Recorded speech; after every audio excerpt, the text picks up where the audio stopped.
111. Are we live? I think so, right? Let me check. I have a routine already at this point. Yep. You go live and then you check on your own monitoring device on the side there just to make sure that the audio is coming through. Dude, I'll be honest. I've been doing this for what, a month already, and I'm getting pretty good with this, I think. Copium? We've only had the last stream that we had technical difficulties during was only a week ago, so it's not too bad. I did forget to play some music for you guys before we started, so how about we get something going right now? What are you guys in the mood for? Some trap music, some synthwave. I got tunes on top of tunes here. Wait, I'm just gonna fix something up. Boom, boom, boom. Boom, boom, boom. How are you guys doing today? Me myself, I'm in a bit of a sort of a chill Sunday. I don't know, the most generic type of keyword that you can use for Sunday. Chill, no nonsense, whatever. Just play a few hours and talk to you guys type mode. Hip hop. Send me to hip hop. Is this hip hop? Are you guys hearing the audio, by the way? No, I think you're not, right? You should be now. This is nowhere near hip hop.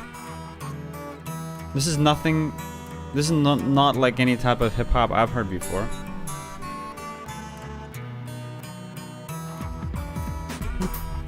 Okay, this is more like it. So wait, is hip hop literally just? Hip hop is literally just having this type of beat on the background of any track, right? That's what hip hop is? What is hip hop? How do you define hip hop? Let me Google that for you. Oh shit, we've got a bomb planted in the song there. Oh, you know, one thing that I would really love to know how to do is freestyle. Hip hop definition. What is a hip hop definition? What would you call it? Hip-hop is a style of popular music of the US Black and Hispanic origin featuring rap with an electronic backing. There is no backing or rap in the background here, so I feel like this is not hip-hop. Streamlabs, fix your shit. This is not accurate. Oh, okay. Let me give you a little bit of a recap on what we've been doing yesterday. As I get my groove going here. Is the camera a little bit dark? I keep messing with the camera settings before every stream, and I feel like I'm making it worse every single time. Maybe I can increase the gamma a little bit.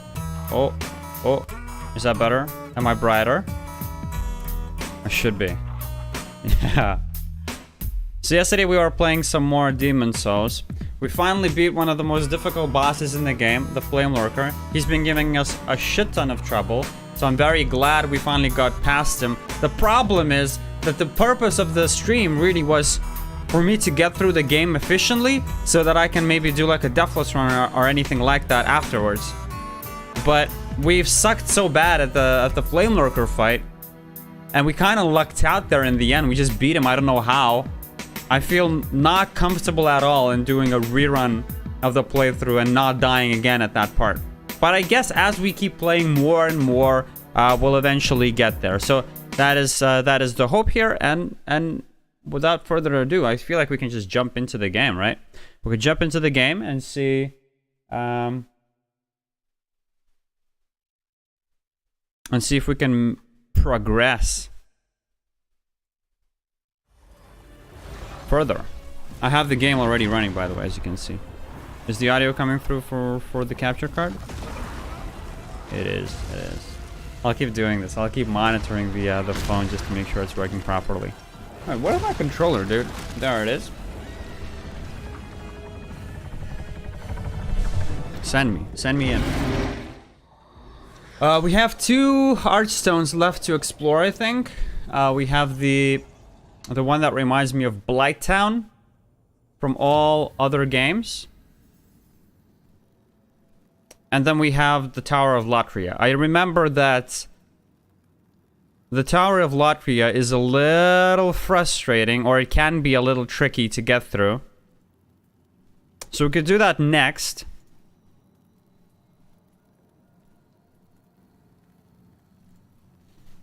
My bad. Sorry, I drank like a can of Fanta before the stream, so I'm a bit gassy.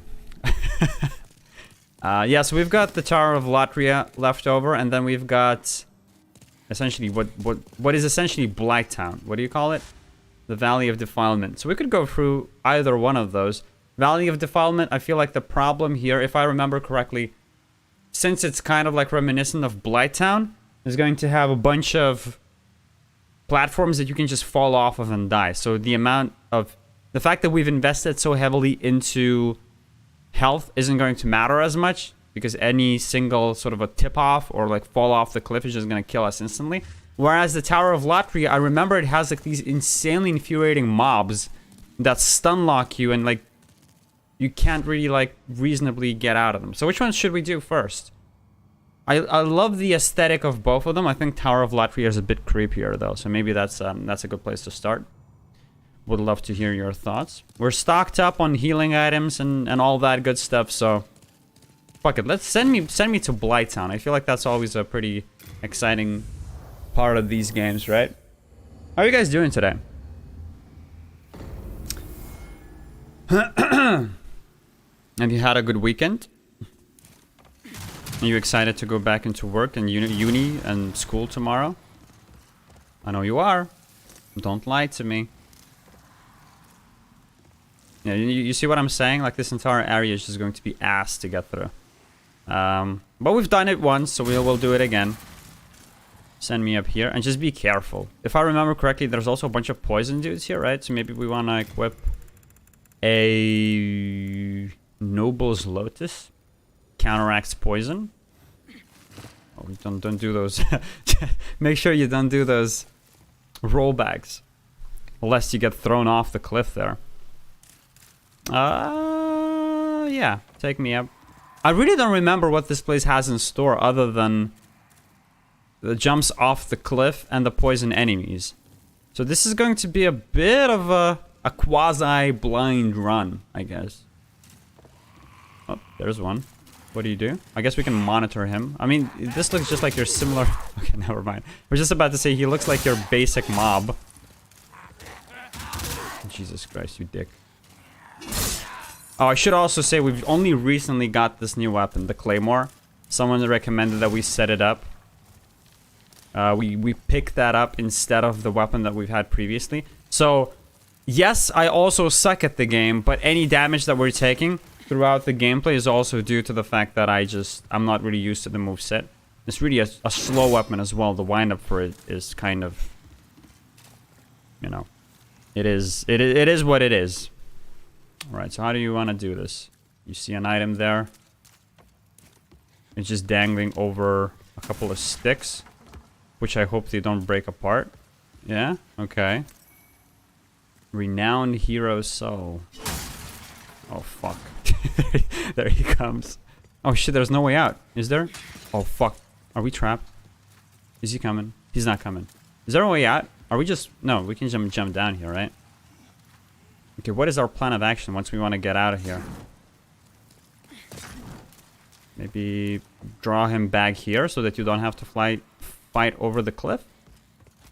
Really what we're trying to do is we're trying to optimize the run towards what is inevitably or eventually going to become a deathless run. That's what I'm hoping for, at least. As you can tell by the death counter at the bottom there, we have a long way to go before I can commit to a deathless run, but that is the dream.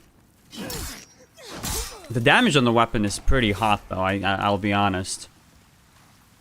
And we also have the cream item, the jizz. Do we have it? Yeah, the sticky white slime in our inventory in case we kind of want to have it. It really helped us with the Flame Lurker fight as well. So just an extra magic buff to the weapon in case we need it.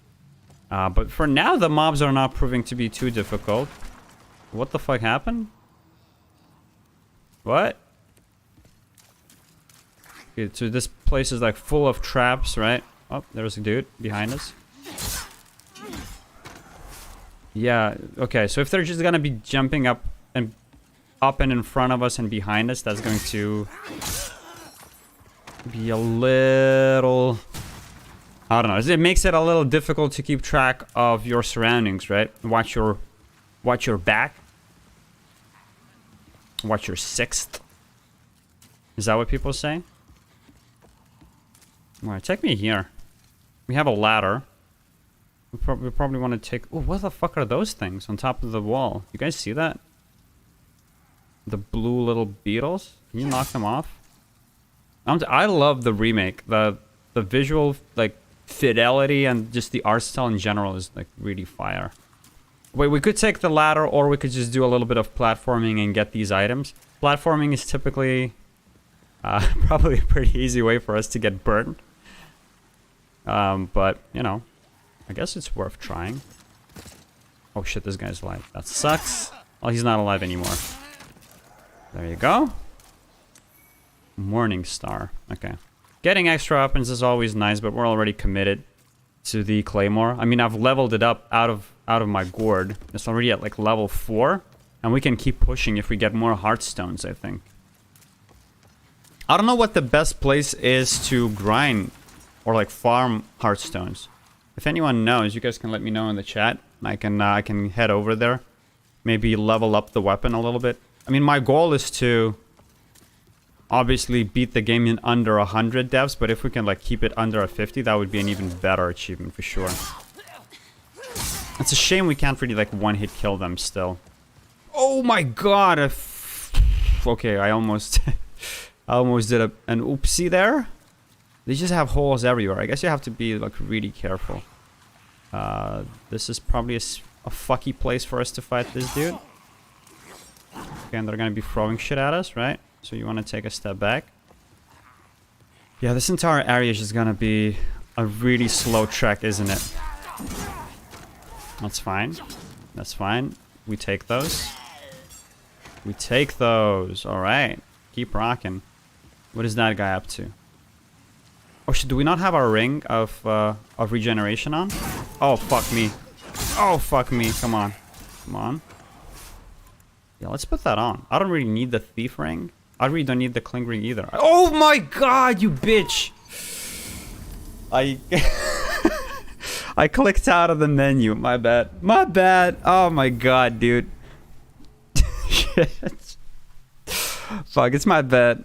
I clicked out of the menu. And then did the circle thing. Whatever. Copium. I'm bad. I'm bad. And I was so careful too leading up to it. Okay, we're at 50. So now... Man, I guess we do need the cling ring after all now. I just realized. Oh, fuck. You know what? Let's uncap ourselves to full. I would rather just... I feel confident we're not going to make that same mistake again. Copium. Copium. Some might say it's copium. I say it's ambition. We don't have that item on us? The ephemeral eyes or whatever it's called? We do. Pop it. Get blessed. And keep going. Alright, this is not gonna happen again. I was being goofy there. Moving forwards. I mean... These guys are nothing. Small PP ass dudes. Small PP ass dudes. Or just be careful. Don't make silly mistakes again. Yeah, I guess you should, since that's what killed you last time, maybe equip the ring after all. The regen ring, the degen ring, and what else could help us? I mean, the guys have a lot of fire things, like fire, what do you call them? Javelins with fire on top of them. So we could have...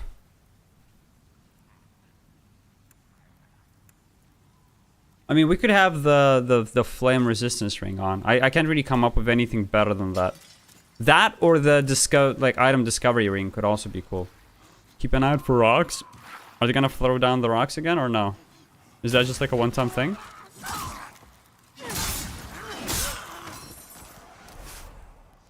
I don't think so, right? That's like a one-time thing. Let's try taking the ladder this time. Oh, fuck me. That might have been a mistake, actually. Holy fuck, there's a lot of them here. I don't really see anything. I'm locked onto someone that I don't really care to be locked onto. You just keep cool. Stay cool. Just keep swinging. Swing wildly. That typically helps. Yes. Alright. There's one more dude there. Hopefully he's going to join us soon. I don't really plan on making my way over to him.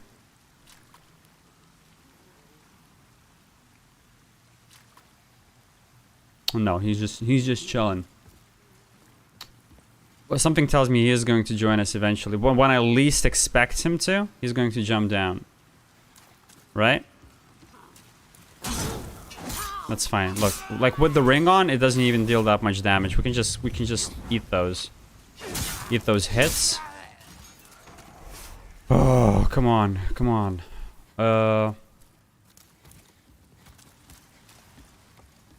How do we get up there? What? Yeah, how do you get there? How do you climb up onto this platform? Let me take a look. I guess we could also jump down. Holy shit, there's a lot of places you could go down to. Some healing grass. More souls to cash out. Oh, by the way, I've published a new YouTube short recently, and it's been popping off. It's pretty exciting. I'm still like trying to figure out this whole social media thing. I'm like super lazy and not really like organized. So for me to like record a 5-hour stream and then go through it, find like entertaining bits and convert those into a good short is like a lot of work. But I've tried it with one with some of the footage from the Dark Souls 2 gameplay that we've done. And the short's been popping off. I mean, it's nothing crazy. Like, obviously, don't compare it to, like, insane streamer levels. But I think it's been viewed, like, 800 times already in, like, one day. I've got, like, 40 likes. I feel good about myself. I've even gotten, like, I think, like, 4 subscribers just out of that.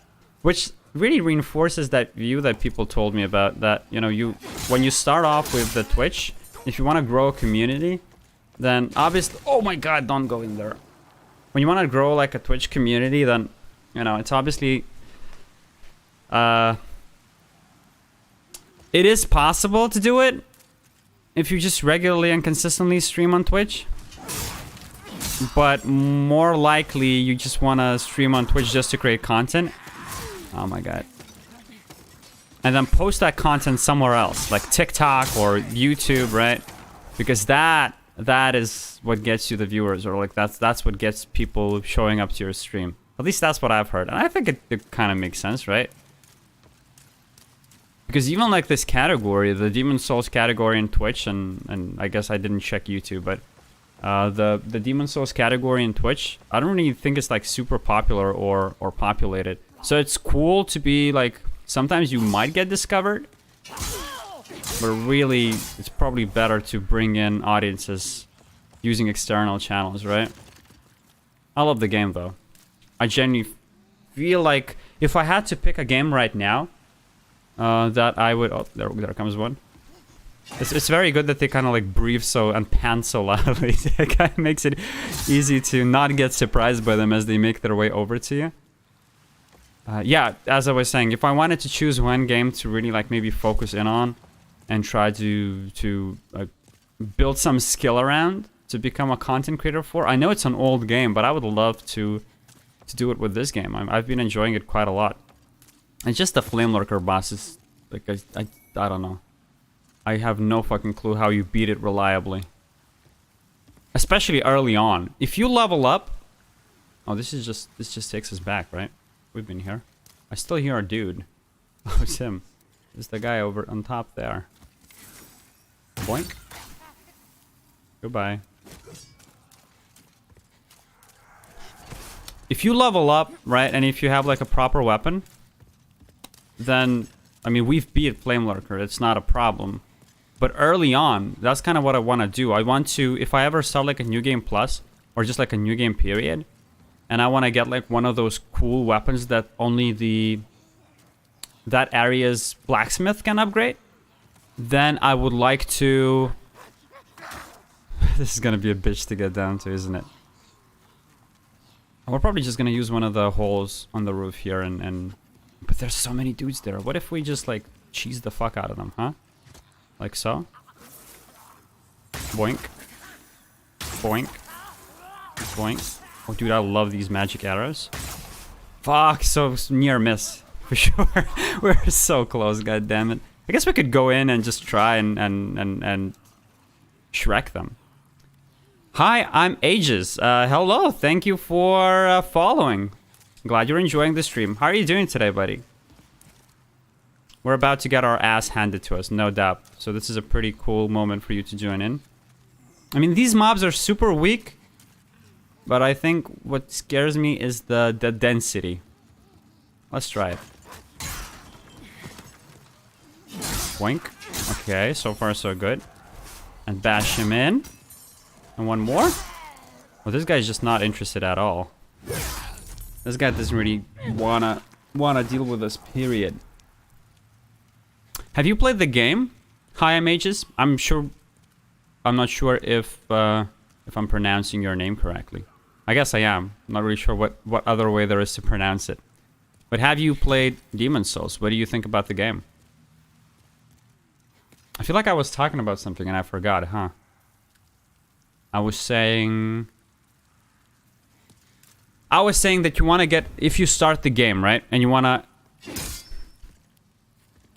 to get one of those like secret weapons or like really powerful weapons that the blacksmith can give you, then you want to beat the Flame Lurker early. But I just have no fucking clue how you do it with a melee build. I know you can go like the mage route and just use Soul Arrow to just like completely demolish the boss, no problem. But you know, maybe I will do a mage build at some point, but I kind of want to master the game melee first. I feel like there's always time. What? There's always time to focus on a melee or like on a mage build. But it really will take some effort to get good at melee. These guys deal no damage. Their attacks are like pretty hectic.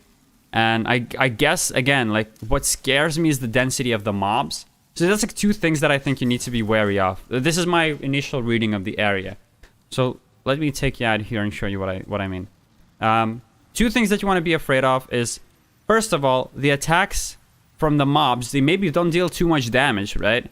But they can stagger you, and I think they can overlap. So if you jump into a room with like a bunch of dudes, they can like wither you down pretty quickly. Like, I just keep hearing sounds, so I'm fucking terrified. I keep turning around. And then the other thing is obviously the fall damage. Like this is just an endless abyss in all directions. So if you just get caught off guard is what I meant to say. Then you might get fucked. Oh, also, hi, I'm Aegis. Thank you for following, because you're a 30th follow on the channel, so it's a pretty special number. I don't have any prizes as of yet, I'm afraid, but I really appreciate it. Oh fuck. Okay, so there's yet another reason for us to hate this area, I guess. Should we pop the Noble's Lotus? I mean, we have plenty, so we might as well, right?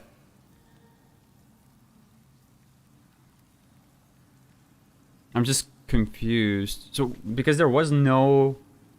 Typically, like, these games have a status or, like, ailment... what do you call it? Like, there's a bar that shows the duration of the ailment. So if you get poison, it shows you how long that debuff is going to last.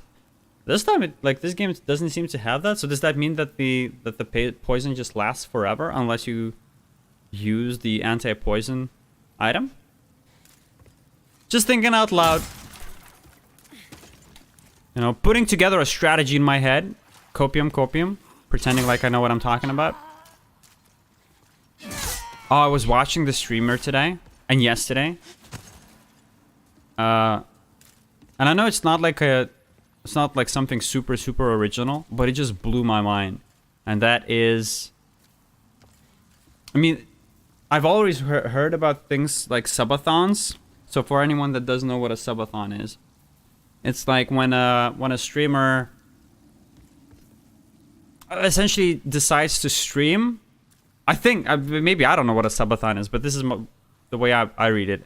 A subathon is when a streamer decides to stream for an indefinite amount of time, like essentially potentially forever, but the timer for how long they stream is extended after each subscription. So a good way to think about it, I still don't get subscriptions because I'm not an affiliate or a partner, but like follows, right? So people can follow the channel. So imagine I would set up like a, oh, what's this? A woman. Hello, woman. So imagine if I started a stream right now and I was like, I'm gonna stream for as long as people like follow, and if you follow, then I add like 10 minutes to the stream, and the people will do it for like, I think the longest I've seen it someone do it for like a week. So a person just like never leaves the stream, like it keeps it on. Like obviously he sleeps in stream. It was Ludwig that did it, I think. So yesterday I was watching this this other channel on Twitch, Lydia, I think, and she was doing like a 24-hour stream, and I have no fucking clue how people do it. I feel like if I, and she's not like just playing the game like stone-faced either. She's like genuinely engaging with the people and being active.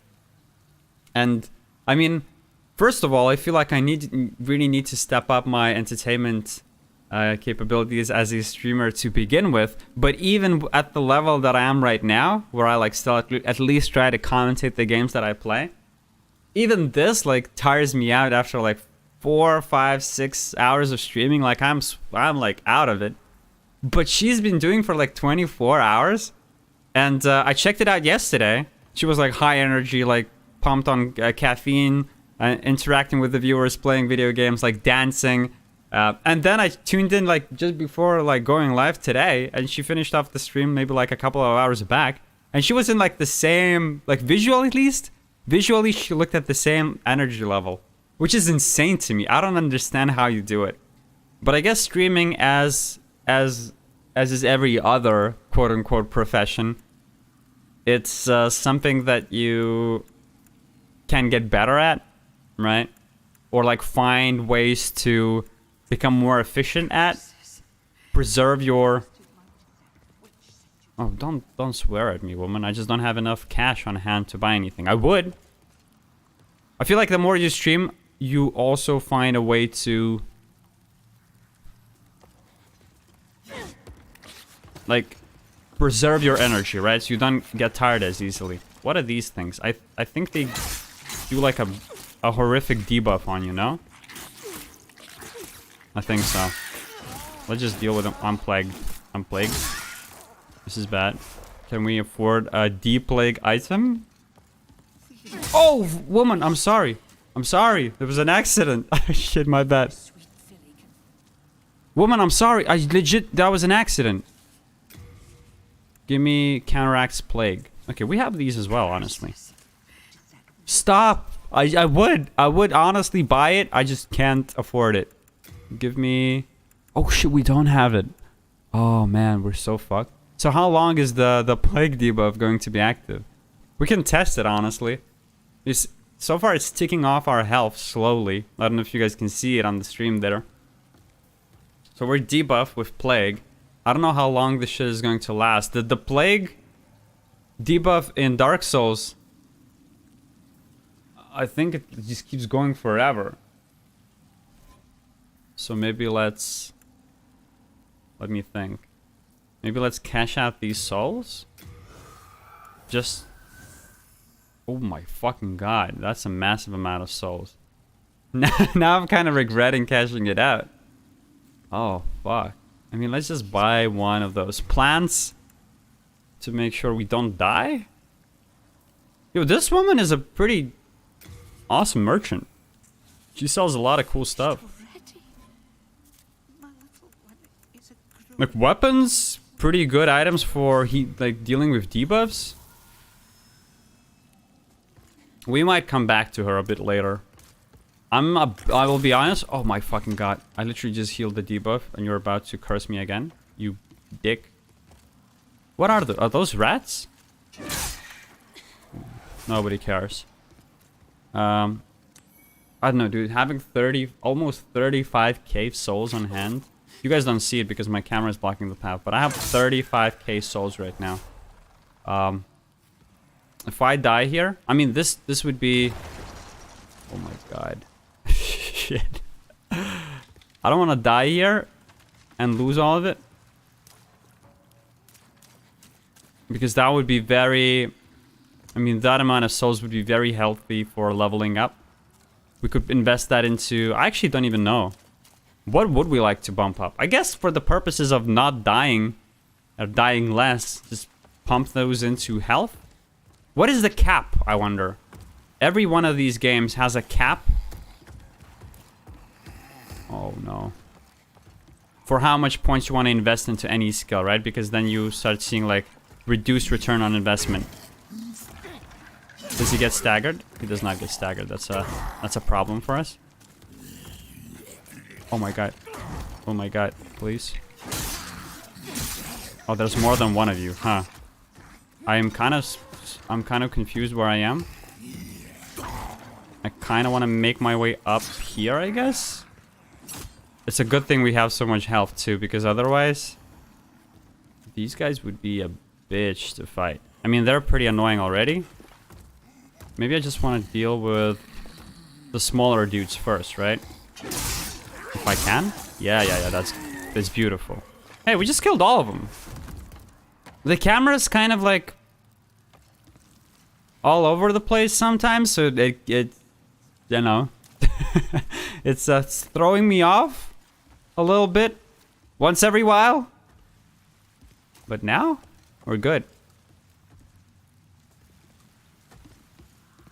All right, take me over here.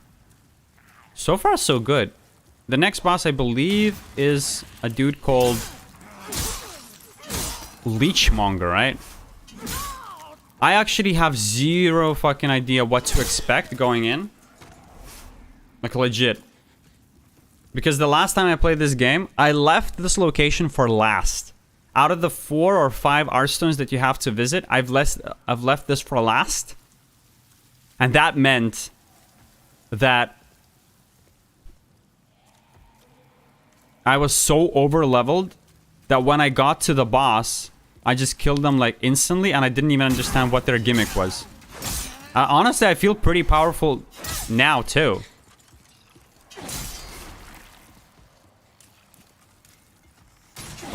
What are those? They're still alive? Oh, get the fuck out. They're gross. So I kind of feel like we're pretty strong at this point in the gameplay as well. So maybe the boss isn't going to pose too much trouble for us again? Copium? Like even these guys aren't really dealing much damage. I am afraid of the big dudes. A little. The fact that they don't stagger is, you know, annoying. We'll play it safe and we'll heal. Look, I know a lot of what I'm saying is copium, but I honestly don't think this game is that difficult to beat without dying.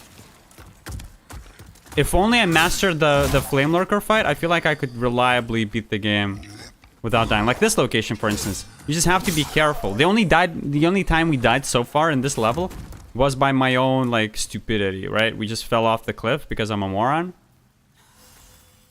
However,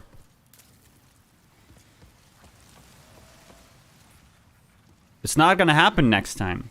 Honestly, the moment we finish this gameplay, we're probably just gonna set up...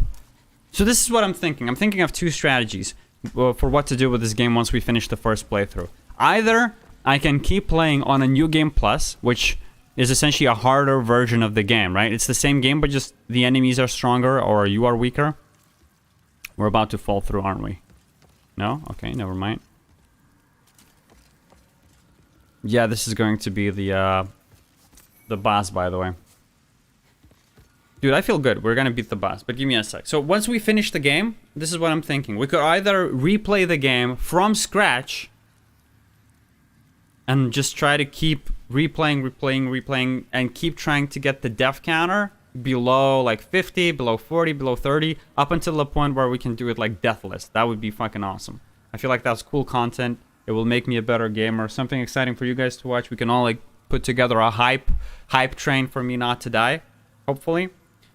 The second thing we could do is we could continue playing through the New Game Plus, which, like I've mentioned, is the same game, but just every enemy becomes stronger. So, not only is it sort of new content, because it's just like, it pushes you to try and defeat like stronger mobs, but also it's actually maybe a relatively decent way to train ourselves for a deathless run. I don't know. Send me to the Leechmonger for now. I legit have no fucking idea what to expect. Just know that he heals himself if you don't deal damage fast enough, but again, it wasn't a problem the last time I beat him, so hopefully it's not a problem this time. Oh, just don't fall off the... Oh yeah, so that's a tricky moment. You don't want to fall off the map. You want to find your way down. Wait, can he hit us from there or no? I think so, right?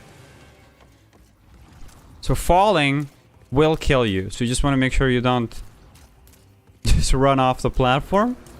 Find your way down. Oh, he's about to do something. Okay. Keep going. I mean, at this point, we could probably jump. Okay, be careful. Oh, shit! Bad time, bad time, bad time, bad time. Oh my god, okay. Heal. My dude, can you stop throwing shit at me? I'm trying to get to you. Okay, we're down here.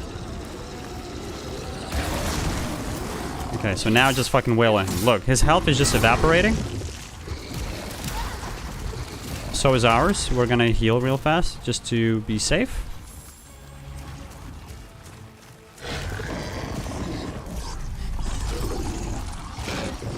What is he doing? I actually have no fucking clue what he's doing. Oh, he's healing. Oh, my bad, my bad. Okay, so how about we just kill him then?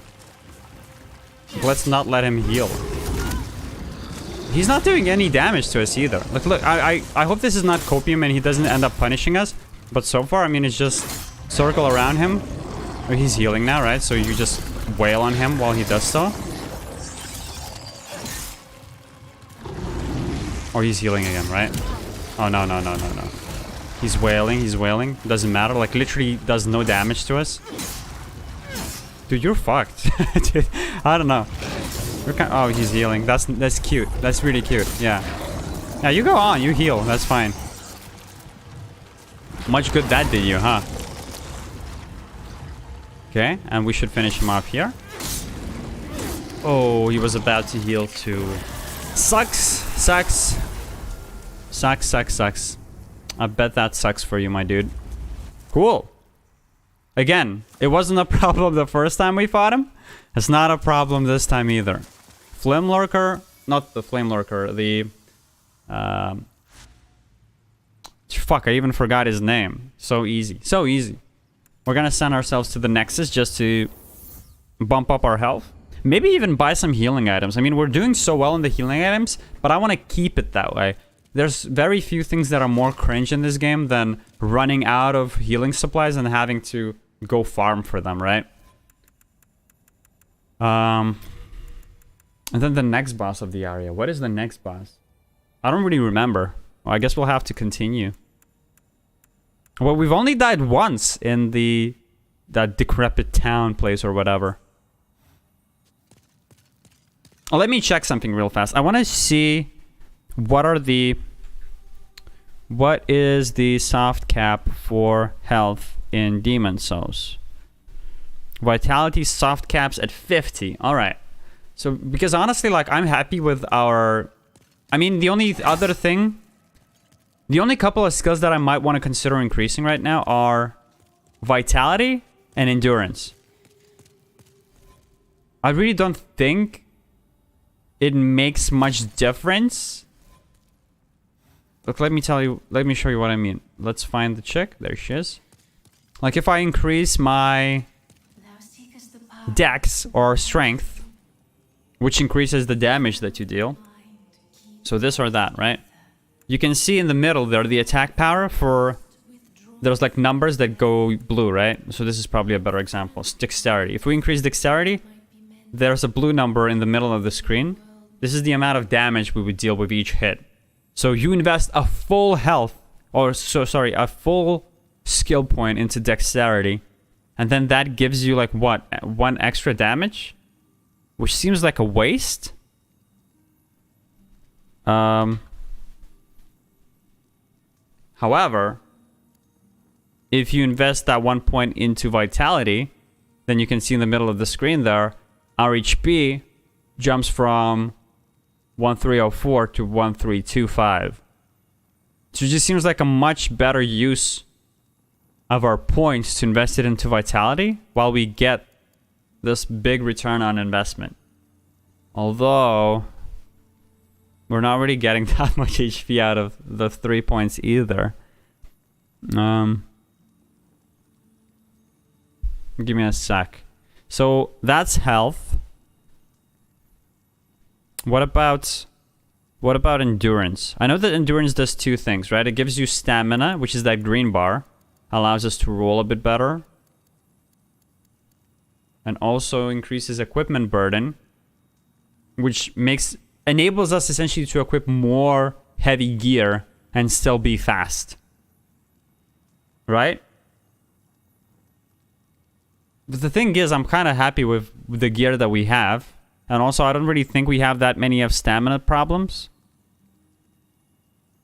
Because I suck, maybe it's a bit of a pussy move. But I feel like just increasing HP is king. It's going to keep us alive more often than not. And this is what we're focused on right now, right? A deathless run. Copium. No, it's not a deathless run, but you know what I'm saying. Wait, where art thou? And now that we're here, actually, maybe we can cash out the other souls too. We have this. We have the dragon. I'm not gonna use the swollen demon soul because we need it for a weapon. Dragon demon soul. We could use this, but I need it. Oh my fucking god, that's an insane amount of souls. Just use everything. I mean, these things are taking up inventory space. So we can cash them out while we're here, I guess. Dude, we're so fucking loaded with souls. Send me back. I mean, let's get to that 50 health and we'll be done with it. Item burden. Yeah. Dude, we're doing really well, I think. And then we'll spend the rest at patches. For healing items, as always. Give me as many as we can buy of these. That's it. Give me as many as we can of this. And then cash the rest out here. Damn, we're like maxed out throughout. Cat ring. Maybe just buy some sticky white slime, maybe? I don't know. Actually, let's just hold on to those souls. I mean, provided we don't die. We can cash those out or like invest them towards the next level up, right? Send me out. Oh fuck, we probably should have leveled up our gear. Not leveled up, but repaired our gear as well, huh?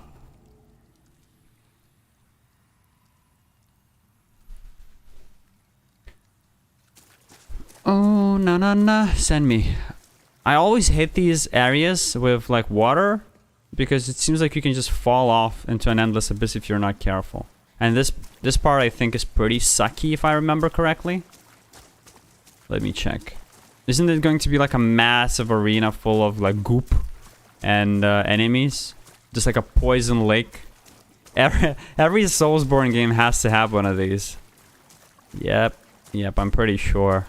It's like an open area full of poison. Yep. Okay. I still don't remember what the boss of this area is. Kind of cool. This is a bit of a blind playthrough for us. I remember that this is going to be a checkpoint, which is not the checkpoint, but a shortcut. It's locked right now. We can take a look. I guess we can clear you while we're here. Oops. Out of stamina. I guess we should have invested a little bit into endurance. Yeah. So that bridge is going to come down and it's going to act as a shortcut for us to get there, which that is where the boss is. But in order to go onto the other side, we need to jump down into the poison lake and yeah, make our way through it. Do we have let's make sure we have the anti-poison thing in our inventory because we might need it. The amount of healing items we have is beautiful though. I'm pretty happy with that. And just be careful, I guess. Just try not to take useless damage. It is a bit weird that the game doesn't have an indicator for you being poisoned, you know? Like, I know that this poisons us, but for some reason there's no indicator. Or am I wrong? It does poison you, right? Do we have a poison? Oh shit, we have a poison resistance ring. Let's put that on. That should help us big time. That should help us bigly. And then let's use these platformers, I guess, to hopefully not get hit by poison as often. It's also a little dark and difficult to see. Oh my god, there's a bunch of like mushroom enemies here. I don't think you guys are like that tough. I'll just decide where we want to go and run past them maybe. Never mind, they're gonna hold us back. Oh, they staggered us. Oh my god, we're so slow. Oh, I can't roll. I see. It's not that you... Okay, got it. You cannot roll in the lake. Okay, and we still get poisoned. So what does the poison resistance do? Does that reduce the amount of damage we take from poison, or does that reduce the poison buildup? Would love to hear your thoughts. Noble's Lotus, that's good. We're gonna be using those often. Where are we going? Dude, this is a pretty annoying... Like, the slow motion is pretty frustrating. But the enemies, at least, are pretty easy to fight. There is going to be some tough enemies, don't get me wrong. And what you really don't want to happen is get caught out of position against hard-hitting enemies. Like, if there's one of those big dudes with a club walking around and he catches you while you're in the lake and you can't roll away from him, you're just dead. So you always want to be close. If you see a tough enemy, you always want to be close to one of these islands so that you can easily roll away in case of danger. Always keep an eye on your health as well because it's slowly ticking down because of poison. But I'm also trying to hold on to some of those anti-poison items that we have. I'm honestly a bit lost. This is difficult to see here. I think we need to move in that direction. Right?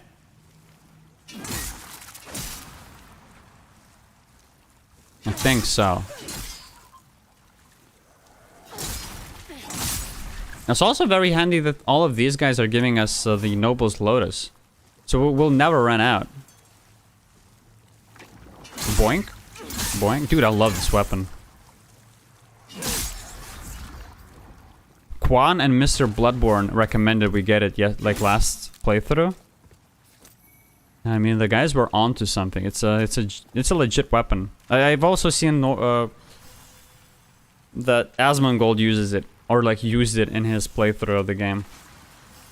So that's why I kind of didn't want to get it, because I've already seen the moveset and I've already seen what the weapon can do. I kind of want to test out like different ones. But you can't deny that it's a pretty fire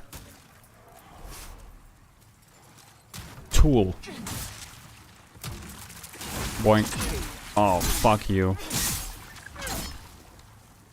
There's items there. So how about we just follow the items? Maybe that's the intended path. Follow the items and maybe that will lead you to where you have to be. And we are no longer poisoned. We're about to be poisoned, but we're not poisoned right now. Sucker Stone Shard. Yeah, let's follow this path of items laid out before us. and see where it takes us, huh? Warsai. Is that how you pronounce it? Sai? Or Scythe? Ah, we poisoned. Darkmoon Grass though? Oh shit, okay, I remember this part. This is gonna suck ass. You see that guy in the distance? We need to bait him over to somewhere where there's more place for us to fight. Because like, this is one of those opponents that I spoke about. Like, if you don't have any land to roll on, you're gonna get fucked. Oh, but he's not following us. Well, maybe we can make him follow us. Doo! Boing. Beautiful hit. Oh, where are you going? Come over. Come over. You know you want to. Oh, you piece of shit. Come over here. You small peepee man, you. I guess we can... Well, I mean, dude, I don't want to fight him there, though. Because, look, like, we are unable to roll. Oh, now he's coming over. Okay. Okay, come over. Come over. Yeah. Also, I think that weapon of his deals a shit ton of damage. Okay, can we stagger him reliably? Oh, fuck. Oh, my God. Yeah. It's pretty bad. Fuck, you see that? I couldn't roll there. Motherfucker, I need to heal. God damn it, why can I not... Oh, what? Why could I not roll? I was on land, right? Oh, you piece of shit. God damn it. Okay, that's a little frustrating. Not really sure what we're going to do with that. Let's try again. We're at 51 deaths. Oh, fuck. Honestly, I'm a little confused what happened there. Maybe a little bit of salt talking, but...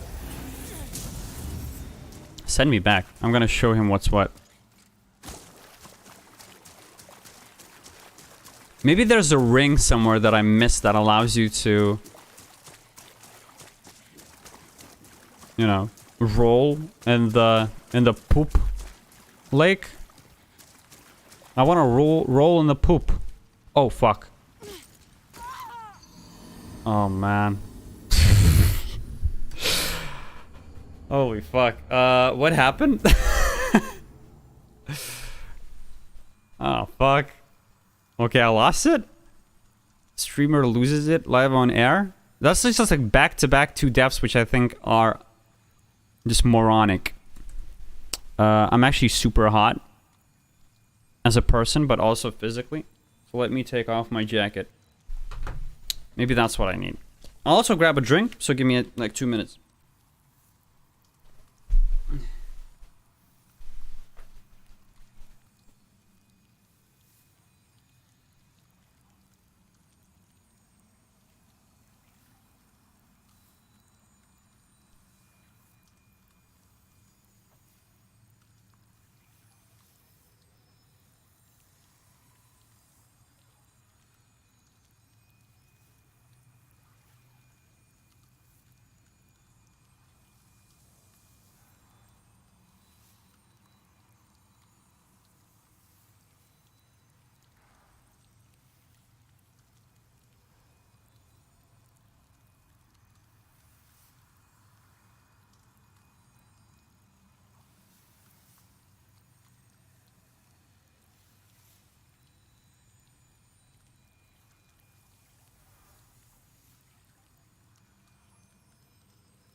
How do we do this?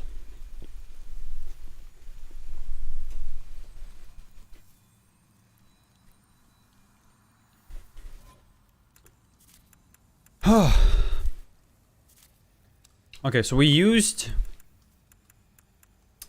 the Stone of the Ephemeral Eyes, and it was a massive waste.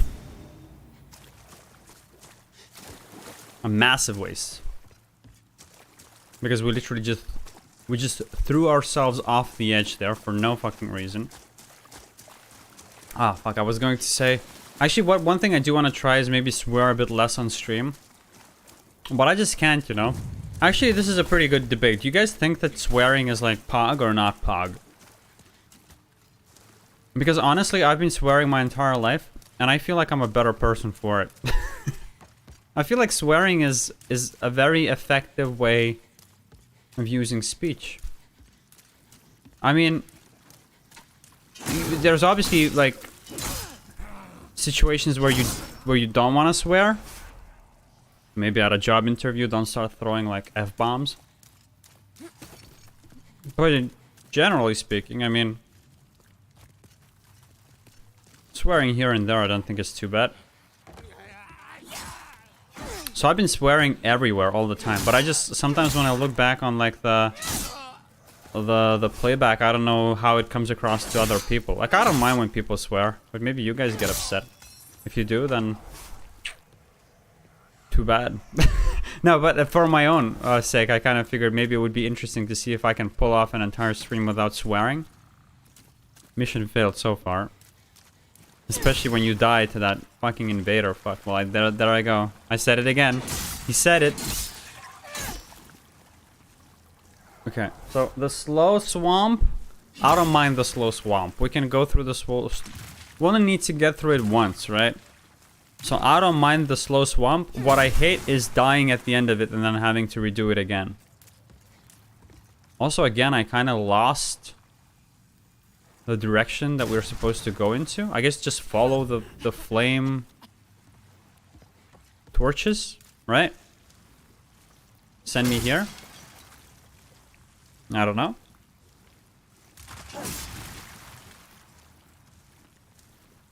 Dude, not being able to roll is just like ass. I'm sure there is an item that allows you to do it, right? Maybe do I have it? If I have it, then I should equip it.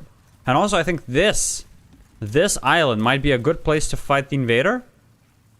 If we can get to it and then bait the invader over to us. Oh, I think the invader's that way, no? I see some items scattered around in the distance. Is that the trail we followed and ultimately got killed there? I think so, right? We could make our... Ah, dude, but I don't want to fight him again. He's ass. This entire area is like making it pretty tough to deal with any type of mob, especially some... Oh, there he is. Do you see him in the distance there? The red opponent. Really frustrating. Taylor George, how many deaths are you at right now? 52. 52 deaths. I'm trying to keep track of it at the bottom right. I keep mixing up my sites to just making sure I have it correctly. It is possible that I missed a few because like most of the deaths come from fighting this one boss that gave me a lot of trouble. And I died there so many times that I kept... I mean, I feel like I might have missed some and forgot to update them. The goal is to eventually just be so good at the game that we don't die once, right? But if you know anything about these games... Oh my fucking god. If you know anything about these games, then you know how tough of a task that might be. So, this area really sucks to play in. I'm gonna explain why in a sec. I'm a bit focused on this right now. Can I? Oh my god, there's one more. Oh shit, we got hit. We got hit. I repeat. We kind of want to deal with you first, I think.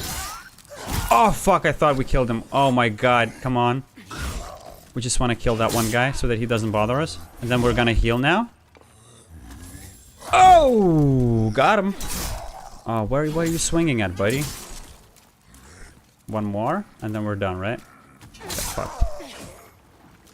So this entire area is a bit of a bitch to get through because while you're on land, right, like I am right now, then I can like roll left, right, whatever, I can like dodge out of the attacks. But if you're in the swamp and I click dodge, then you're like stuck.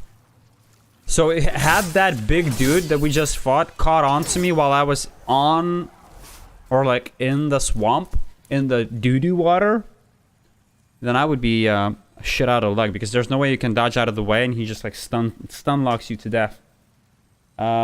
This game looks gorgeous. I know, dude. I absolutely love the way it looks. I hope it's coming across pretty cute in the stream there as well. I'm not streaming on like the best quality settings because my broadband is ass.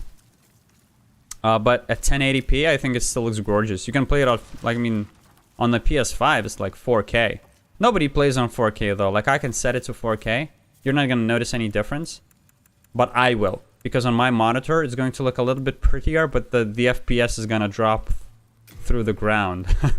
Let's check. Wait, where is it? Performance? So right now it's at performance. It's at 60 FPS. I set it to cinematic. I love how they call it cinematic instead of ass, like just high quality, shitty, whatever. And I don't think it's, well, something just flew down there in the distance.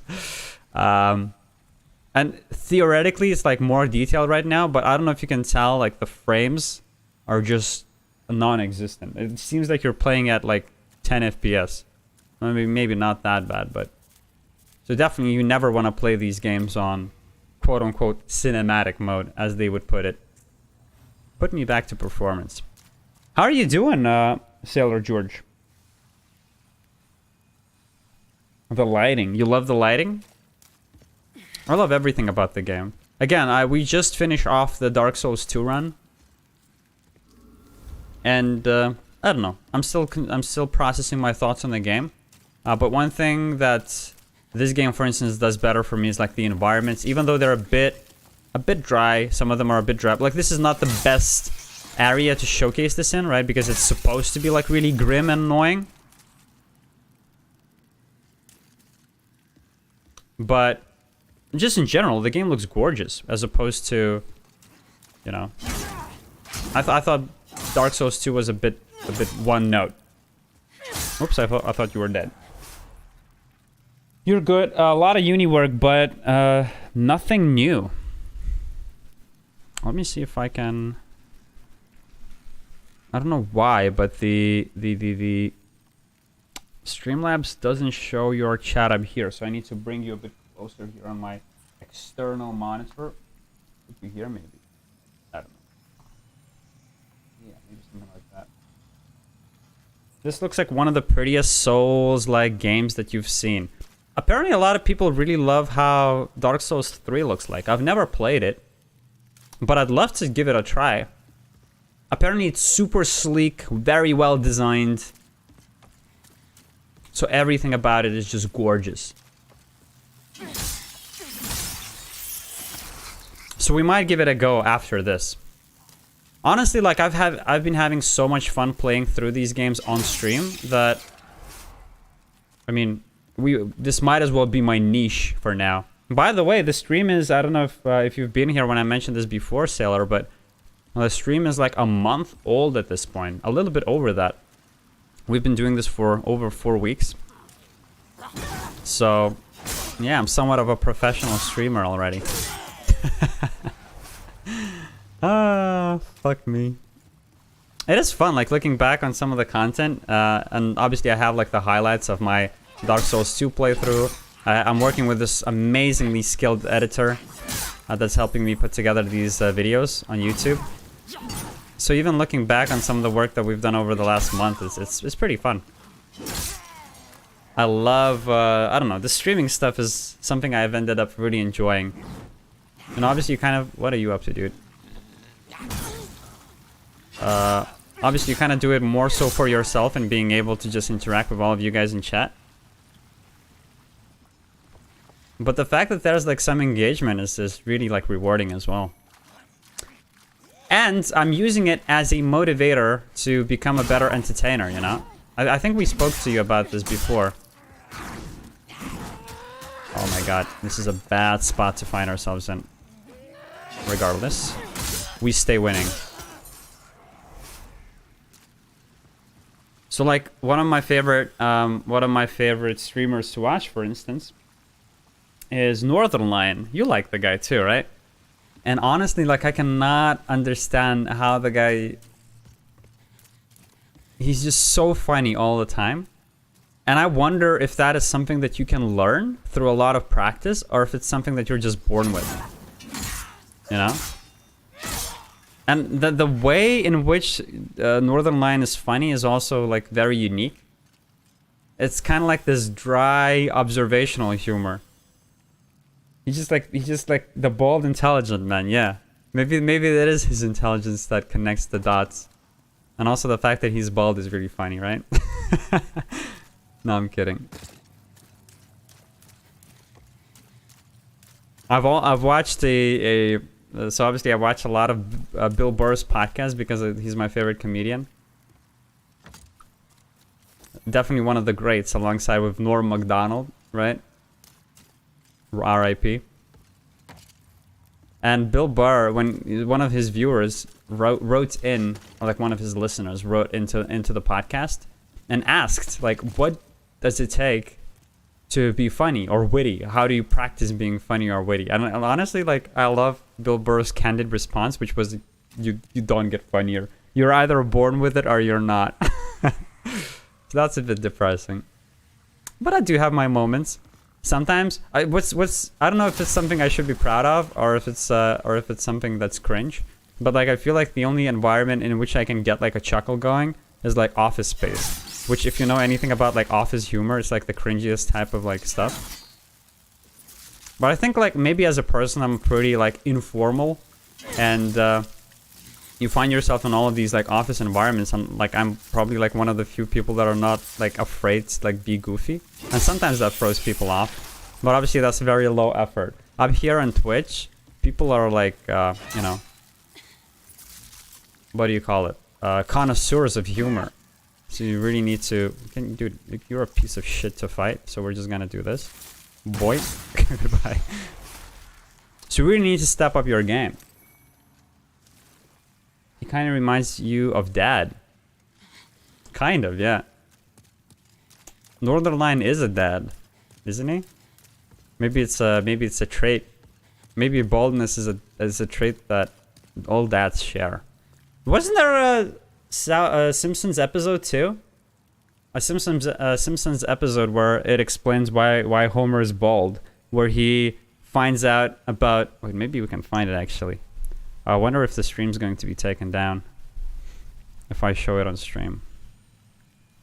Maybe I'm not even going to be able to find it. Homer goes bald, something like that.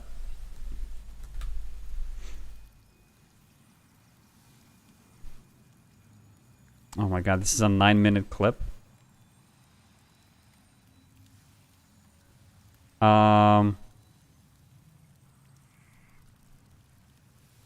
I think, yeah. Sorry, this is gonna take me like 2 seconds, but I'm trying to mix it up, you know, show you some exciting things. This, show it. So this is about Homer, and this is sort of explaining how Homer became bald.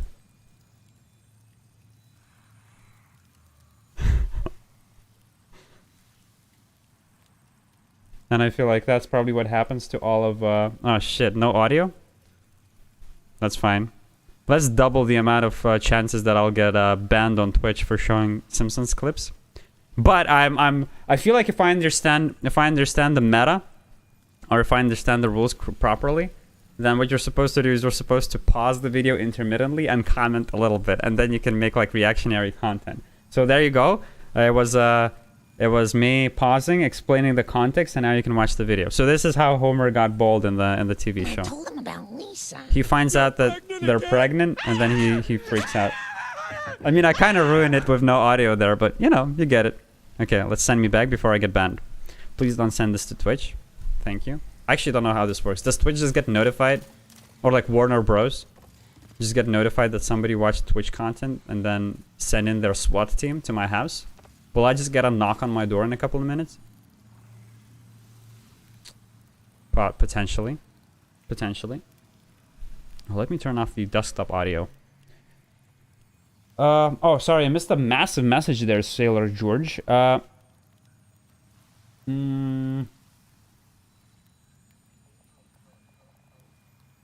Yeah, I see what you're saying. So it's you know, it's easy to become jealous. Wait, I kind of got turned around. Which way did we come from? That way, right? So we're going this way. Yeah. It's definitely easy to become jealous of people's like humor. And I thought about it too. It's probably the case that you want to play to your strengths. No one's gonna be as funny as Northernlion.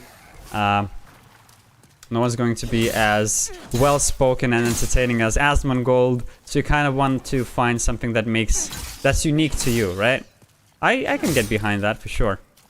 But it's probably an easy trap to fall into early on. And as you just start streaming, and obviously what gets most people streaming are all of those like amazing, talented people that you see on YouTube and Twitch all the time. And so you kind of want to, like, what's the word? Like, you're inspired by them. So you kind of want to, do similar stuff to them.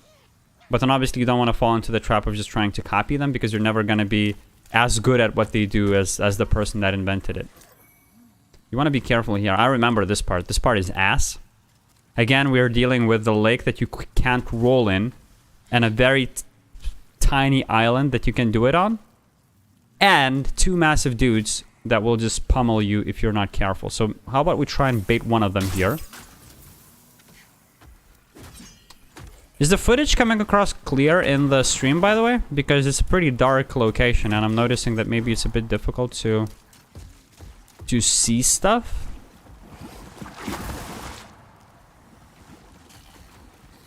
I mean, to be fair, it's pretty difficult to see stuff on my side as well. Come on. Can we backstab him or not? No, we cannot. Get your stamina back. You don't want to find yourself with no stamina. Whoop. Yeah, in a situation like this, it pretty much sucks ass. Sailor, did you figure out that stuff with the relocation, or do you still have questions? I would love to help, but I'm it's been so long since I relocated to UK for studying. I don't really remember what I did there, but maybe I can try.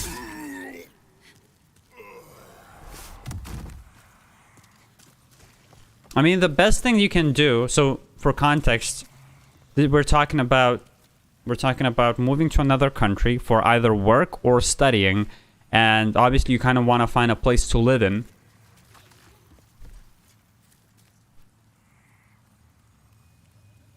But you don't want to pay for a fucking property before having moved out there, because it could be a scam. So what I've done when I relocated for work was I was very lucky, because I had the opportunity to essentially stay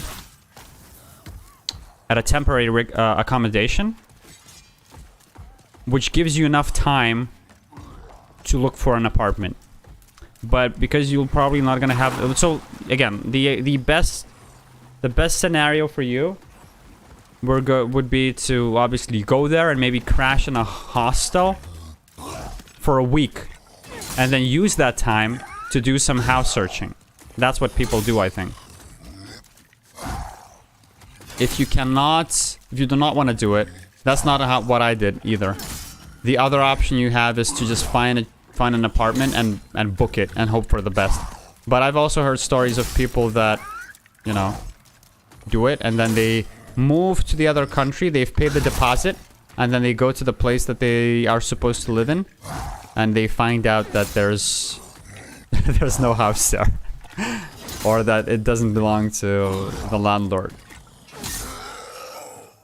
Which I would assume that there's ways to get your money back, or like at least like, you know, submit that case to the police or something like that, but yeah, it's definitely not a nice experience. You're gonna maybe sign the contract and leave just a partly deposit. When we arrive, we'll leave a full deposit. We're afraid prices will rocket if we look at the final dates. You're afraid that the prices will rocket because most of the students will be moving in during that same time? Like the demand is going to increase, which is why they're going to crank up the prices? That could be the case, for sure.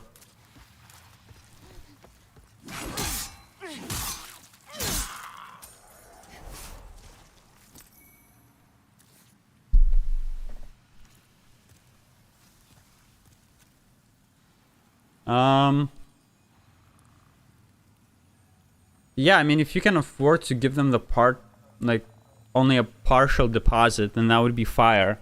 I don't know. Have you seen, like, lettings or, like, have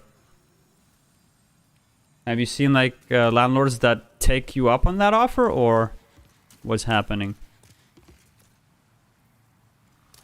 I don't know if many landlords would sign up for that. Like, again, like, worst case scenario, you always get the option to just crash on someone's couch. Also, like, if you're going to, I think you said it's like somewhere in Europe, like, was it Spain or Portugal, something like that? Like, surely there's a bunch of, like, cool, young, hip people there that can just let you crash on their couch. And that's, like, even more of an adventure, isn't it? You can just live with people. Oh, you don't know if they'll accept the partial deposit, but it's going to be your offer. Alright, fair enough. Hey, it's this woman again. Hey, I know you. I know you too. Would you buy something, please, my poor child? I would buy something if you sold us anything that's even remotely valuable. I've seen someone do a deathless run with the halberd, so it has to be a pretty decent weapon. But I don't like the fact that it scales off of, what does it scale off of? It scales very weakly off of strength and dex. Maybe we'll get it, maybe we won't. I don't know. Not now anyway. Nothing for me, goodbye. Oh, you bitch. Don't talk to me like that. Are you excited to go and study abroad?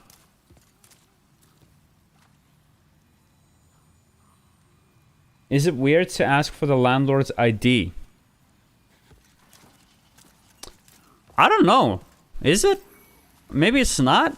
I mean, you're paying cash. You should recognize that it's a pretty like stressful situation for you to be paying money in advance to a person in another country without being able to first and foremost validate their their actual identity. And I'm pretty sure they're gonna ask for your a copy of your ID. At least they've asked me for that one when I was renting out a place in the UK, and now that I'm renting in Ireland, they've asked it here too. So in theory, you could ask for it. I just don't know, like, will that be helpful to you? If I was a scammer, I'm not trying to scare you either, by the way, I'm just like trying to brainstorm what the best approach would be. But like, if I was a scammer trying to rent a place, a theoretical place for you, if I was just trying to take your money, then what's to stop me from, like, taking a picture off of somebody else's ID and then sending your way, you know?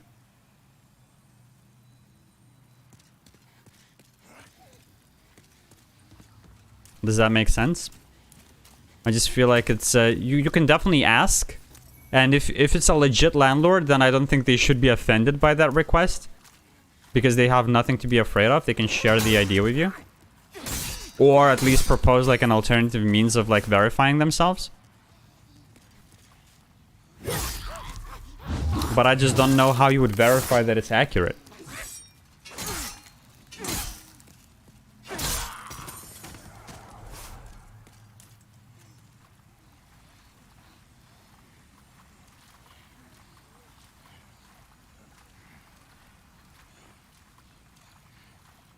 They did ask you for your ID already, and they asked you to tell about yourself.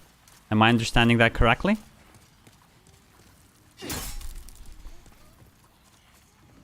Dude, this area is like really claustrophobic, and I just hear dudes all around, so it's kind of spooking me a little bit.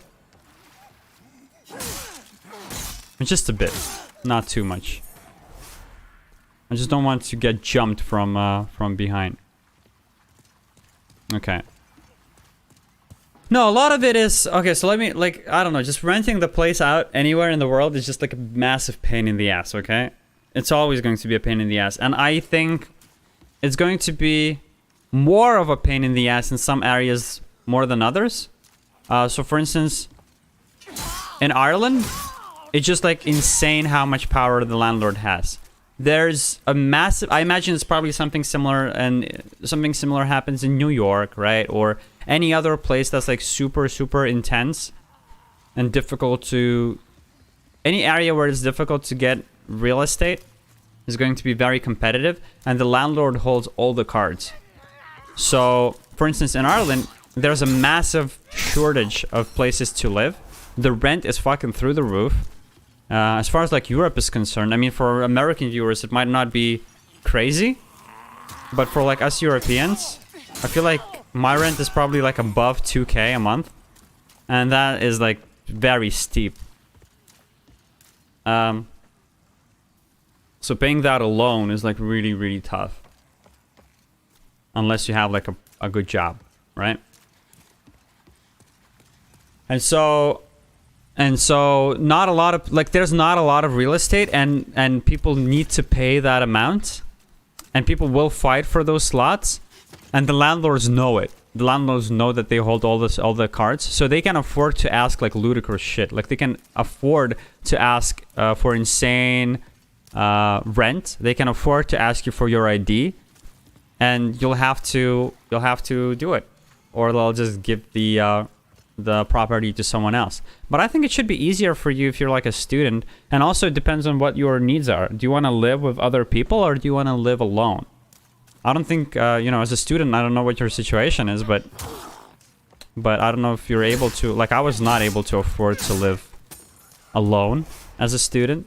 And so when you live with more people, that's another thing you could do. Maybe, you know what you could ask the landlord? If you're gonna end up sharing a flat with someone else, then you can ask for the landlord to put you in touch with the rest of the tenants. That's actually legit. Again, there's a method, I guess, for how they could scam you anyway. What happened? I'm poisoned. Even if you ask for him to put you in touch with the tenants, they can still scam you somehow. But it's less likely, right? And if you talk to someone else in the house, and then they're like, oh, it's legit, and I've lived here for forever, and maybe you can like fall, you know, if it's like another student, a young person that you can like follow up on their social media, see if they're legit. And that would also make it viable for you to like couch surf for like a couple of days just to make sure that the place is legit. So that is a very legit question that you can ask the landlord. What are some of the other people that live in the house, and can they put you in touch with those people?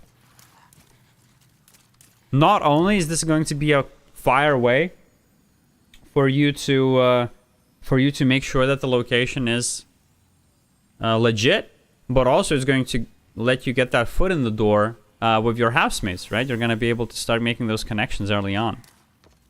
We want to go here to unlock the shortcut, I think. If this is the right place to go. Because I really don't want to go through the shitty fucking swamp again. I think this is it.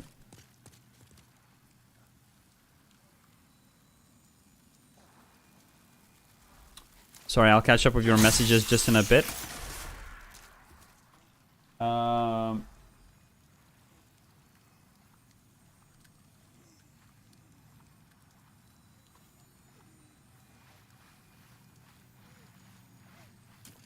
Hey, Bella Ivory, how are you doing? Thank you for joining in on the stream. We've got a little bit of a discussion going.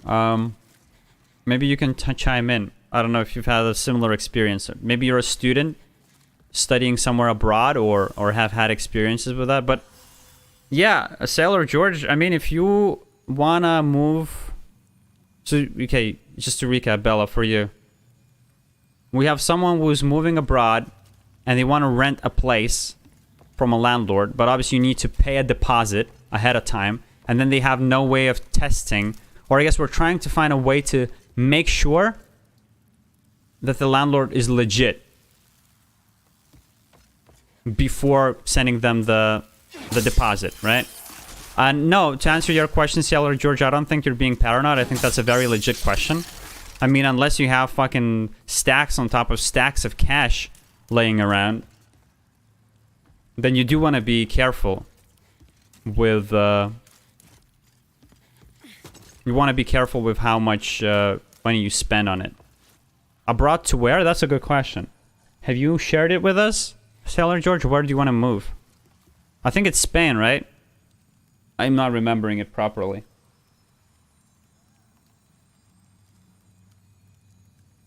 Fuck, the monitor is Spain. Okay, the monitor is way too far, so it's difficult for me to read the message.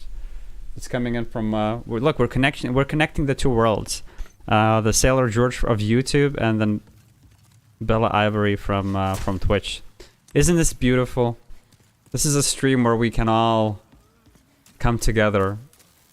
All of us gamers. Oh fuck, I'm about to die. Can you let me go, please? Dude, that fucking mosquito is a piece of shit. I mean, what the fuck did it even do? It didn't damage us at all. Ah, awesome. Cleared.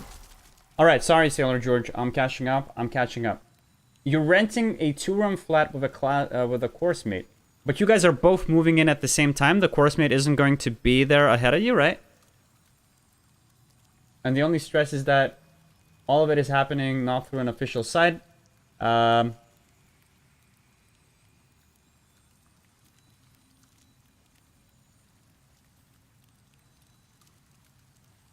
Interesting.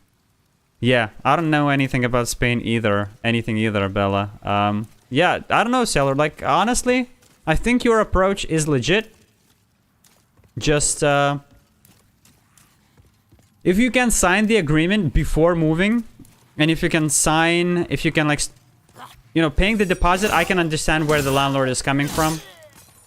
They don't want to just hold the slot for you forever if they don't know if you're actually, like, committed to it. So it does make sense for the landlord to do that. But obviously a lot of assholes are going to try and, you know, make use of that situation and try to rip you off of your money. So how do you make sure... I mean, the safest thing for you to do would be to couch surf for a week, go to Spain, like maybe rent a really, really cheap hostel. Hopefully you don't get killed, as in the Hostel movie. And just check out your opportunities then, right? Bella, does that check out? Would you do the same? Other than that, I mean, what are your options? God knows. I feel like you're being very reasonable. You're being reasonable with your questions, and you should be playing hardball with your landlord 100%. And if they're like, if your landlord, if you ask them these questions, like if you ask them for their ID and stuff like that, if you ask them for like maybe... So one of the things that my landlord did to me before I moved into Ireland, one of the questions that the landlord asked me was if I can provide like references for like the previous places that I've stayed at, which is again like insane for me. I don't know. I didn't know that the landlords can ask for that type of shit. But maybe you could ask for that as well. I don't know. Like just ask for whatever type of confirmation that they can give you that they're legit. If it's a legit landlord, I feel like they should understand where you're coming from, right? Because they can tell that you're not trying to finesse them. They can tell that you're actually like serious about the property and you want to move in. What do you guys think? Is that a fair enough assessment? While you're processing that, Sailor George, I'll ask Bella Bella, is that a... I guess I don't want to assume your gender there. But have you played Demon's Souls yourself? Is this a game that you've tried out? Or is this are you just checking out the game as a stream? Let me try and flex my streamer muscles and keep two topics juggling at the same time and playing the game at the same time. Holy fuck, I'm a god gamer. I'm a god streamer. Trying to pull it up. You've not played it yet. And then Bella says it's standard in the US to give a deposit before you move in. Yeah, which is why I'm saying it's not like insane for the landlord to ask for it. But it is also fair out of you, Sailor George, to be a bit on the fence about potentially like just giving your hard-earned cash. I mean, going to another country is already stressful enough. And obviously finding a place to live is one of the biggest fucking hurdles there. But that's a good idea, Sailor George says. If I can ask the previous tenants, it would be interesting to ask them if the place is legit. Yeah, for sure. And if the if you ask for the tenant history, you mean, right? And then if the landlord is all like dodgy and he's like, oh, I can't really disclose that because of whatever the fuck, like GDPR. I guess that's actually a legit argument, though. Is that not? Would he not be able to tell you that, oh, you know, I can't share it because it's personal? Yeah, you might actually throw that curveball your way. But you could try, for sure. You could try asking them if they can share some of the previous tenants so that you can talk to them. You're here because Hellfire posted you in one of the Discords. And one of the things you do is support small streamers. Well, I appreciate you jumping on the stream. We've had a massive wave of... I know Hellfire has been... Hellfire has blown up the stream yesterday with like a bunch of people. We went from having like 20 followers to 29, which is ridiculous. And the stream yesterday, I don't know. Like I don't know. Hellfire is just the goated, the best to ever do it. He's just a god. And I really appreciate that the support that he's given. And Bella, thank you for following as well. Holy fuck, I really appreciate that. Hopefully you're enjoying the stream. I'm really glad that you're here, and thank you for the tips with the landlord. So yeah, but Hellfire did set me up with success there. He even invited me over to the Discord itself, so I'm a member now. When I'm offline, I look forward to streaming or like raiding some of the smaller streamers with the rest of you, and just showing my support. I can tell that, you know, starting streaming from scratch can definitely be a grind, and it can definitely be a bit of a slow thing to get going. But I've been loving it. I mean, even with only a few viewers, just having some people show up has still been a blast. And then, you know, having communities like yours, Bella Ivory, the Dream Team, having the Dream Team raid us and give support, it's just... It gives you that oomph, you know, it gives you that that bump in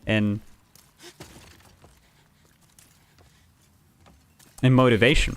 So I really appreciate that. Thank you for stopping by, and thank you for the support. What we've done yesterday is I've also done a bit of a music cover, a bit of a song cover to entertain some of the people. So maybe we can do that. We can make that a regular thing moving forward. Quad, hello there, buddy. How are you doing?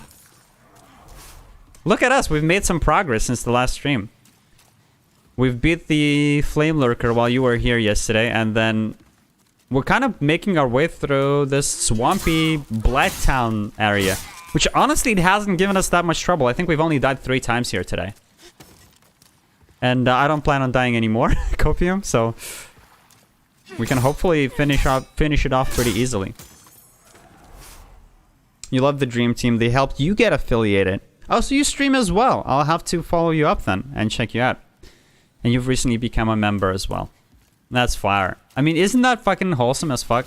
Having just a bunch of streamers supporting one another to get stuff going. Sailor George says it's crazy as well. Yeah, I absolutely agree. It's fire. Claymore looks so good. Dude, I owe you $1 million for recommending that I should pick up the Claymore. I don't know what the fuck I was doing with that big stick, running around with a big club. It was not doing it for us. But this, look at it. I mean, it's just clearing the mobs easy. It gets us poisoned though anyway. And it's not even fully upgraded, Quan, either. The one thing I'm missing, I don't know if you know. What do we need? I think we need the Heartstone shards to fully upgrade the weapon to the next level. So I think it's like at level 4. But imagine how fucking fire it will be when we get it to level 5 and beyond. Already, like, we've had such an easy time killing the Leechmonger boss in this area. Ooh, just don't fall off, please. These mobs are so annoying. They do no damage, but I feel like their thing is that they just throw you off. They just throw you off of the cliff and then they poison you, like the little dicks that they are. Pee-pee boys. But yeah, the Flame Lurker has given us the most trouble. Again, I am kind of regretting. So we do... I'm just gonna use all of the grass that I have right here. Okay, but she's just gonna keep poisoning me? Like, this is not productive. Let's get the fuck out. Send me back to the start. Oh, take me back to the start. I regret, like, we have the death marker, death counter down there at the bottom, right? It's at 52. I regret not having a separate one for the Flame Lurker. It would be interesting to see what percentage of our total deaths is tied to that boss. Because it's literally been 2 streams worth of content, me just trying to beat the Flame Lurker. Holy shit, did he piss me off. But then we did beat him in the end, all thanks to the people that were joining in on the stream and giving me some advice on how to beat him. So I appreciate that. Is there any other boss that's going to give us as much trouble as the Flame Lurker? Good question. I'm not sure. Sailor, you're off to play some Red Dead Redemption 2. Have fun with the stream and see you later. Thank you for stopping by. I hope you're enjoying Red Dead Redemption 2. I've only been playing it... I've been playing it for a bit when it came out. It's such a fun game at first. Okay, maybe this is a hot take. But I think it doesn't survive the second playthrough. There's so much... I mean, it's like the Rockstar formula, right? A lot of cool... Well, first of all, like, a lot of the quests, or like a lot of the missions that you do there, all are just like shooting galleries. And then there's a lot of like trekking from one place to the next. So you go from quest to quest, from mission to mission. It's like half of the game is just like riding the horse, which is fucking fire and really, really hot and really awesome. And you'll love it. You absolutely love it the first time through. But when I tried playing the game a second time, I was disillusioned with the role play aspect of being a cowboy, and it was just like really tedious to get through. You know what I mean? Am I jaded? Have I lost it? Am I a boomer? Would love to hear your thoughts. But it's really a magical game, especially on your first playthrough. Dirty Colossus. Okay, I completely don't know what this is. I forgot how to fight this boss. Maybe we'll just beat him in one try. What? Oh shit, he's got like a fucking minigun tied to him. Okay, I think this is gonna be an AoE, right? So what, you just stay close to him? Dodge this, I guess? Don't dodge this, do whatever. Heal once. I mean, if that's all he does, it's gonna be too easy. Just dodge his minigun. And this. Oh shit, he's... Why are we taking damage? Are we still poisoned? Ah, fuck. I thought we dodged that. I guess we didn't. My bad. Oh, boink, boink. Bella, you're going to lurk, you're going for some food. Oh, awesome. I'll try to keep you entertained with my horrific gameplay here. What are you making? I know I'm preventing you from lurking here, but I'm curious.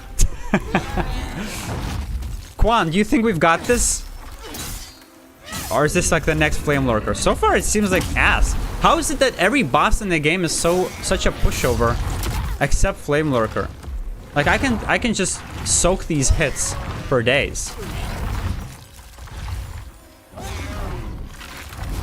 What are you swinging at? I'm not even in range. Dude, the what do you call it? The Claymore is where it's at. The guy can't even hit us if we're close to him. The one thing I want to make sure is that there's no way we can fall off of the arena. Maybe he hits us and then we fall off. That's what I'm afraid of. Homemade chicken noodle soup. My hubby made it last night. Wow. Chicken soup is fire. That's like one of the 2 things that I know how to make myself. I'm not saying that I know how to make a good one, but I typically only do it whenever I get sick, which is very often. I get sick like fucking 2 times every month. I don't know what happened. Maybe it's like the new climate of the place that I've moved to. So Ireland has like a really, really windy climate. Especially like in the streets. I mean, because it's like a port town, right? It's a seaside sort of a location. So you always have this draft regardless where you are. And so maybe that's what's getting me sick, but I've been sick so fucking frequently this year.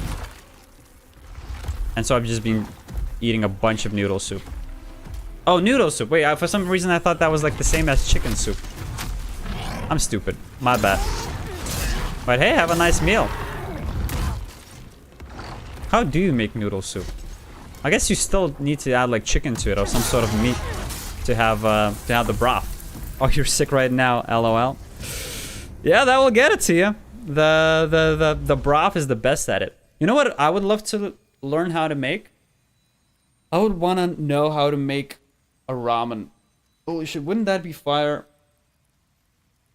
Just don't you need to like boil the meat for like 20 days or something like that? It's something insane like that. You need to like boil the meat forever for the best broth that you can make. I love ramen. I'm a bit of a noob when it comes to ramen. There's like, I typically just get those for takeaway. Maybe I should get some for today. Wait, let me check. Just get like a DoorDash going. We don't have DoorDash, we have Deliveroo. But I typically get something called the tonkatsu ramen. I don't really separate well between them. I don't know. What's your favorite ramen, if you guys have one? Maybe I should try something special today. But I've always been doing either the tonkatsu ramen or the... what's the fucking cabbage? The marinated cabbage that Koreans have. Kimchi. The kimchi ramen.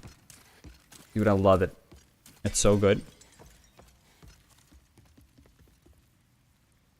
Is this going to kill me if I land there? No? I'm not gonna try. By the way, I hope you feel better, Bella.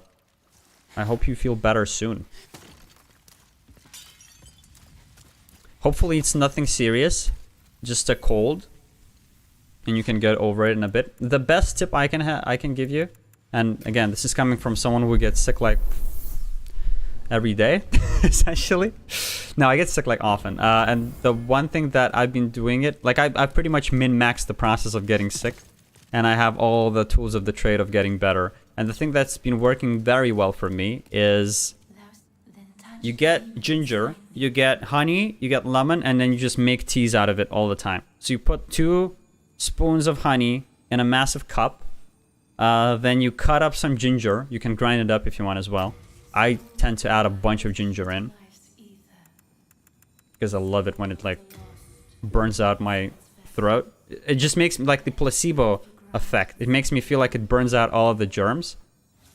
And then you put boiling water on top of it. You wait for it to like cool down a little bit, and then you add the lemon in. You always add the lemon later because apparently the boiling water kills the vitamin C. So you want it to cool down a little bit, and then you add the lemon. And you've got it. You've got the perfect cure for any type of disease. I should patent it. It's not mine. Oh, Quan says it works 100% of the time. You got it. So Quan is my spokesperson for the product. We actually have a little bit of a side hustle going. I pay him 50% of the sales of the product. I don't know what the fuck I'm talking about. I should probably shut up. My bad. But yeah, hopefully that helps. Hopefully you've been doing that already.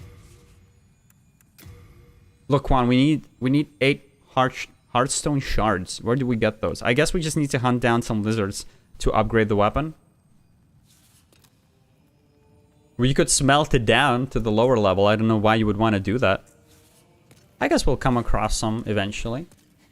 And then I'm also going to cash out the souls that we have, which is hopefully going to give us another level. Do you see how many souls we have? We're gonna level up like crazy. Where's your money, Lucas? See, the problem is we haven't sold anything yet. That's the problem. But we will. I believe in the product. Believe in the... What do you say? What did they say? Believe in the process? And enjoy the journey. We'll get there. Oh, nice. We reached 50. This is the soft cap, so we're not gonna level up health anymore. From now on, we're putting everything into endurance, I guess. And then we beat the game. But with this level of hit points, I feel like nothing can kill us. And now you fast forward 5 minutes, and then I just fall off the cliff and gravity wins. As always. Give me this. Give me this. Give me... That's it, right? We can't afford... Or like we can't fit anymore in our pockets. Oh, let's buy the sticky white slime from a merchant. You don't want to know where it comes from. Trust me. You just have this shady merchant selling his sticky white slime to you. I just don't know where else to put our money to. But that sticky white slime has helped us in the last stream to beat the Flame Lurker. So I'm sticking with it. Alright, let's keep going deeper. That's what he said. See, I've got all of the boomer memes here in this channel. We can keep it going. Maybe being like really not funny is wholesome in its own way though. Maybe it's my secret weapon. Maybe I should keep throwing out jokes that don't land and people are going to love it. Would love to hear your thoughts. Send me down. Boop beep, boop beep, boop beep. Oh shit, there's a new boss. I remember this boss. This boss is you go in and then you just go past the mobs towards the very end, which I think the boss is like it's kind of reminiscent of the Bed of Chaos. You just skip past everything and run towards the end, I think. This is what I remember at least. There's gonna be a chick, I think, at the end that you want to beat.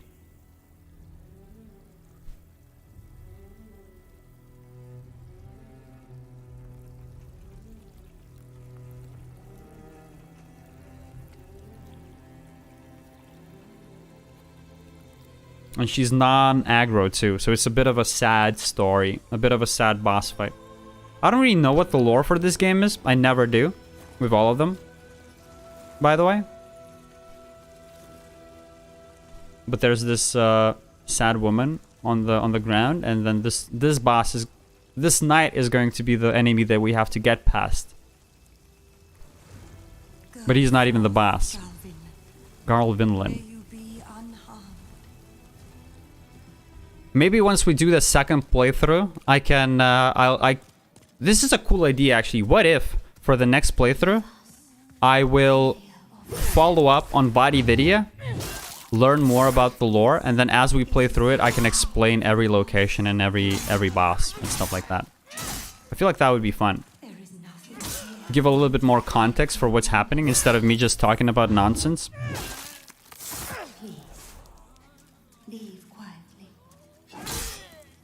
Oh, okay, so we are the bad guy in this boss fight, by the way. We are invading this little community of dudes and fighting their leader, that healer. Oh no. I want to kill this lizard. Hopefully he has the... Oh! The shard we need. This is gonna take a while. Boink. Boink. Give me it. Give me the Heartstone shard. Nope. Nope. Nope. Nope. Nope. Nope. That's not good. There has to be an area where we can farm for those items.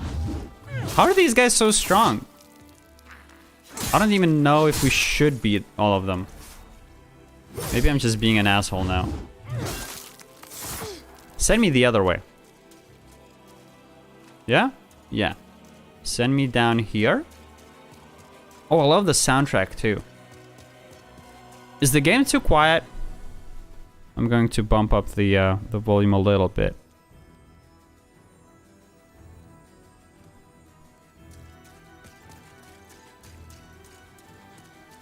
Or is it too loud now? So the boss is going to show up as an invader, I think? Right? Where is he? Somewhere here, I remember. Where are you? I guess you can run past him and just kill the woman. But probably not a very good strat. I mean, if we can like punish him this easily, then it's gonna be a pretty easy fight.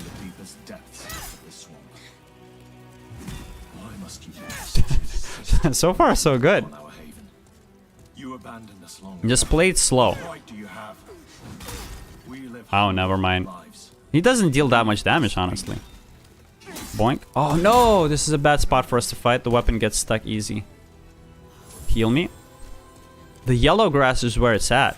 Oh shit, he's healing. Get fucked. Don't let him heal. 3 hits. And then dodge? Okay, so you don't want to do 3 hits because then you don't have enough stam to dodge. Wait for him to heal maybe? Boink. 2 hits and then you dodge. Oh, you have the same problem. Your weapon gets stuck. Not anymore, it doesn't. 2 hits and then run back. Shit, it's funny. I don't think I've ever seen an enemy suffer that's...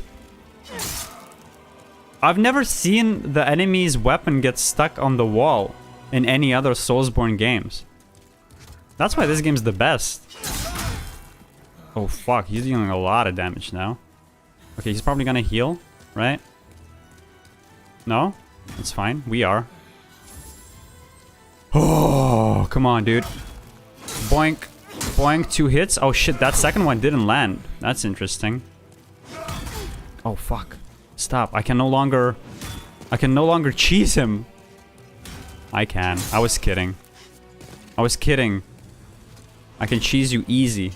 2 hits? Oh shit. Get out. Get out. Heal. Okay, this is a bit...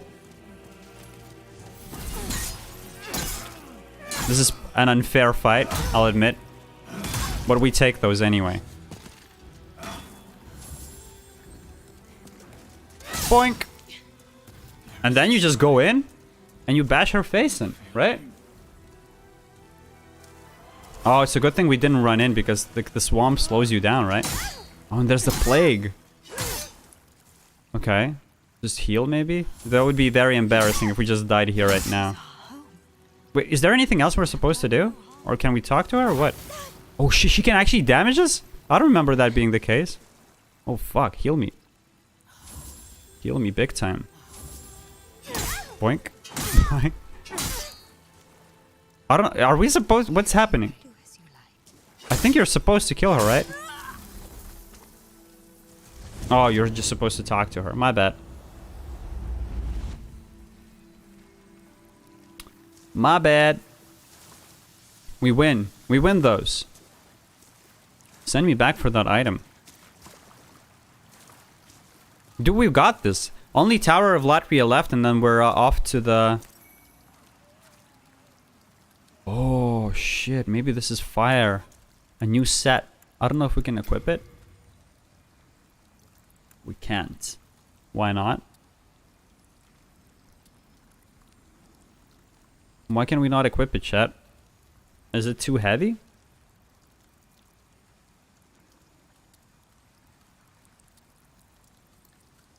But it slows down stamina regeneration, so we don't want it. We only have to go through the Tower of Latria, which... Oh my god, we're about dead. Holy fuck, I barely... didn't even notice it. Holy shit, the plague almost got us. Oh my god. Send me back. I don't want to be here anymore. Send me to the Nexus. Fuck. That would have been embarrassing. Here I was just checking the armor out. Dude. Dude. Pureblood Demon Soul. We'll cache that. And let's get some of those endurance levels, I think. I mean, at this point, we could also pump some into strength. To get some damage buffs. but I feel like the endurance is probably gonna be more helpful. Everything increases your defense the same amount, right? Yeah. Let's start with endurance. It's gonna make me feel better about myself. I always feel like leveling up endurance in these games is like a pro move. Yeah, 50 vitality is a lot, but keep in mind, like the focus of the run is to die as little as possible. So I really wanted to maximize my chances there. I'm not proud of it, Juan, okay, but it had to be done. We stay winning though. Oh, you're gonna have new items? That's fire, dude. We're just gonna buy some grass though. Full moon grass, and then that's all she wrote. The next one is going to be endurance. Like, I don't know, do we want to max out endurance before we go to strength? We'll see. Let's go to... Actually, let's leave that armor set with our inventory, dude. What was that about? What was that about? Oh shit, we have a lot of stuff we don't need. We can just leave all of that. This. The rotten arrow. We are not wearing any type of helmet though. Let's do 50 strength and don't get hit. Well, I mean, I love the ambition for sure. I love the ambition, 100%. But honestly, I wouldn't trust myself with not getting hit. So from now on, we can do strength. But I'm happy with the investment we've done into vitality. Also, don't we have like a bunch of... Oh, we should change the ring out for something better. I have a heart of gold, by the way. I can forge weapons for you. You can forge weapons for me. Can you upgrade my claymore? No, you cannot. So what are you talking about, old man? 50 strength and don't get hit. Okay. I'll take you up on that. From now on, we're just maxing out strength and being super unga bunga strong boys with a claymore. I think like the amount of... Obviously, the amount of HP we have already is just like insano mode. You come back alive? How would I come back dead, my dude? Think. Think before you speak. Send me to the prison. Send me to Latria Tower.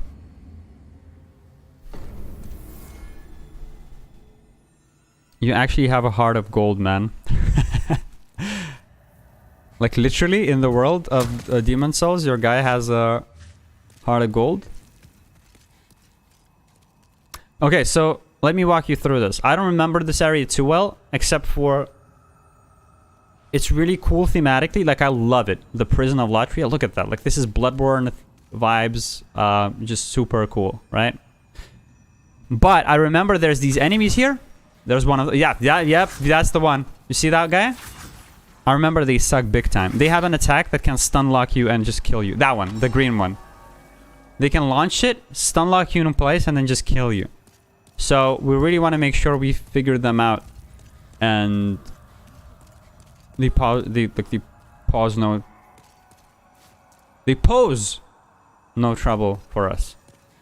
Okay, so if he does the green attack, you want to dodge that. I mean, they stun lock easy enough, though. You were just joking about 50 strength, by the way. You should do whatever you want. I love the idea, though. I think we could definitely...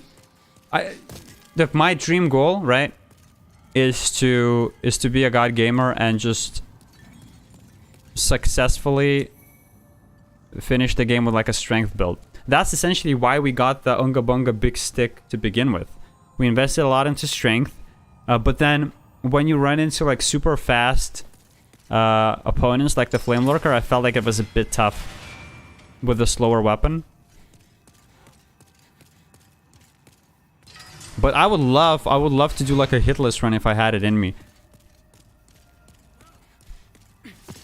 I just feel like I'm not as good. I'm not as good at the game.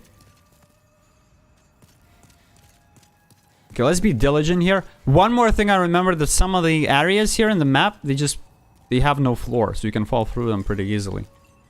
Right? So you want to be careful.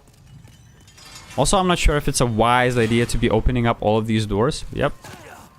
Some of them are just ass. Open up.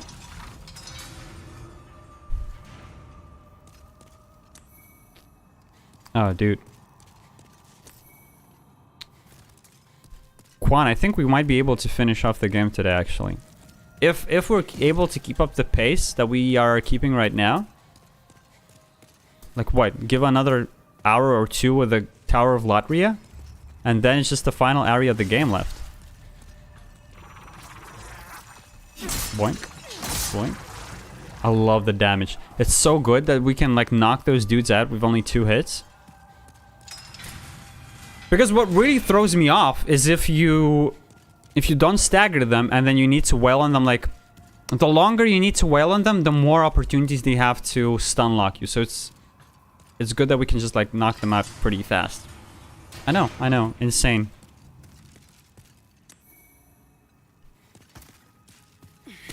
Insane. Insane.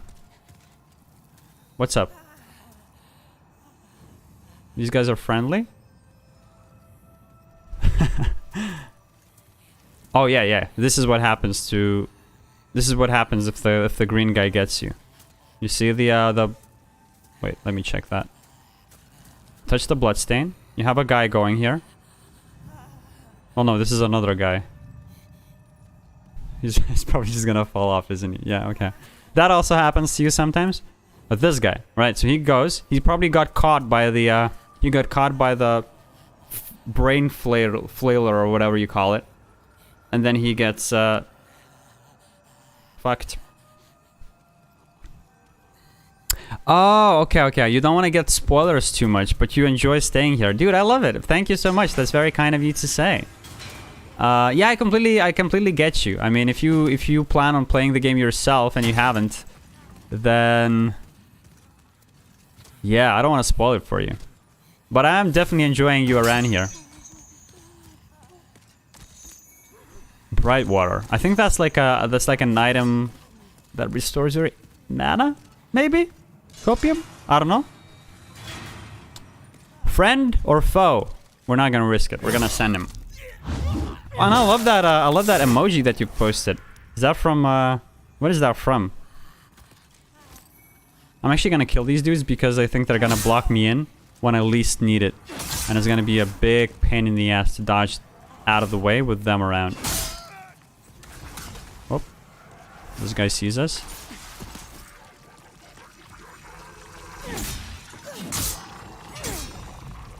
I mean, the enemies look so cool too. It's just that they, you know, they're frustrating to kill. They actually remind me of the enemies in Bloodborne. They have a very similar moveset. They're also just as frustrating. And they look very similar too, so it's like the same idea. If you've played Bloodborne, then maybe you know what I'm talking about. Yeah, we're not going in there. They kind of look very similar. They walk around in like robes. They have a little bit of a tentacle face going. And then they can stun lock you and suck your inside out, which is even worse. Oh, okay. We've got our items, and now I think we need to make our way back to the very start. Now that we have the key. You can tell I'm not very confident about where we're supposed to go, can you?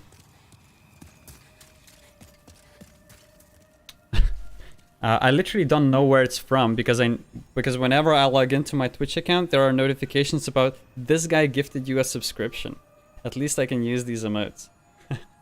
I think it should tell you what channel you've got the subscription to, no?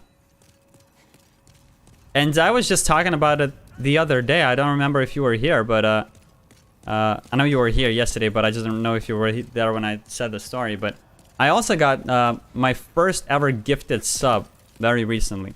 Yesterday or the day before. And I mean, yeah, I don't understand how that works. Is it that when you go to a channel, I assume that you're like in the database. So if I go to your channel when you're streaming, I am in your database as a viewer. And then if anyone gifts a sub, it means they essentially buy the subscription, the streamer gets the cash, and one of the people in the database of the streamer gets a free sub?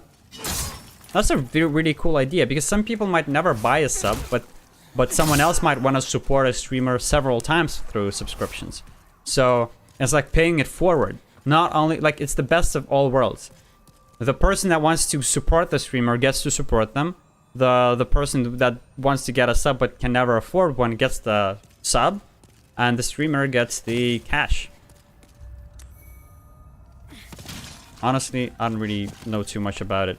I've always watched Twitch, but I was more of a lurker myself. Like for the last, I don't know, for the last like 5 years, more maybe. Like the games that I used to watch would be like games like StarCraft,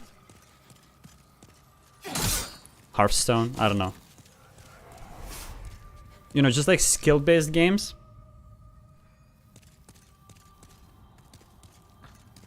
But I never really figured out how that stuff works. I'm a bit out of touch, I guess. Get me out of here. Okay. Oh my god. A dude. I just visit some streamers for like 3 minutes and 3 days later someone gives a sub to me. What do you like watching on stream? Like, what are some of your favorite streamers? I love, I don't know, everyone loves Asmongold, right? I feel like he's probably one of the best entertainers there are. I've mentioned my love for Northernlion a couple of times already.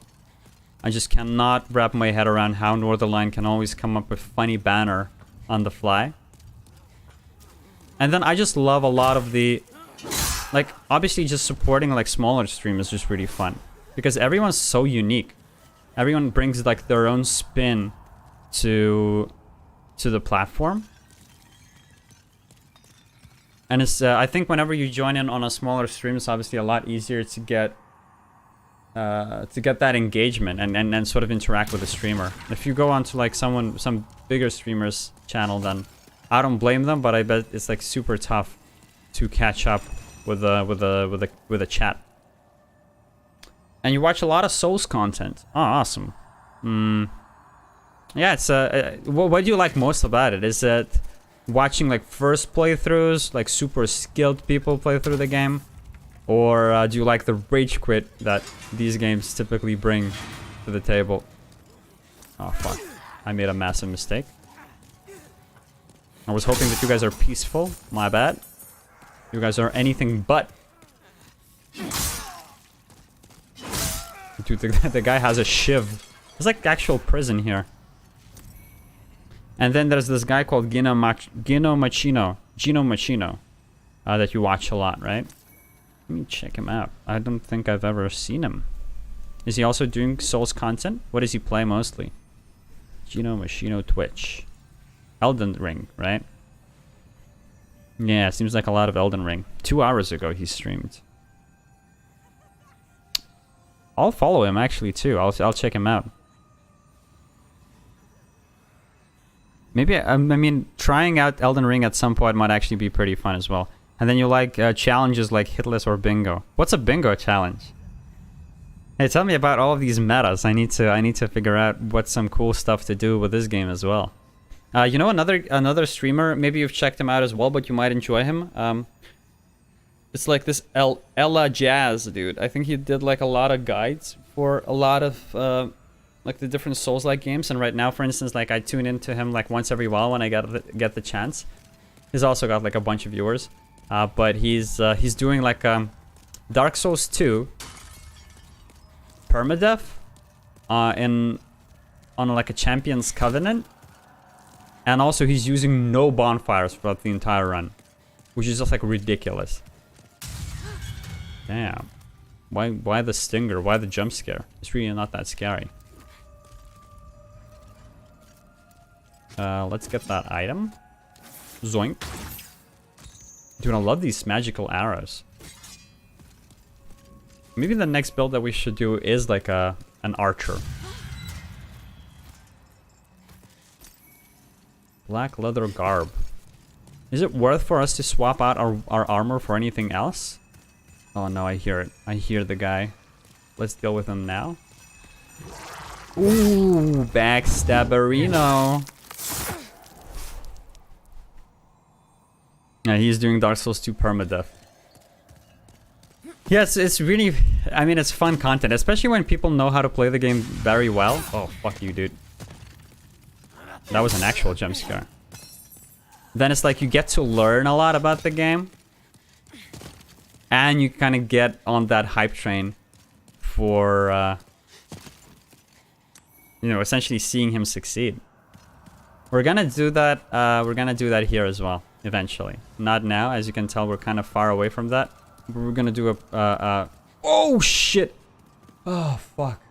Oh my god, that was fucking terrifying. I guess that wouldn't have killed us, huh? We would have just fallen down one level. Motherfucker, that was scary. Okay.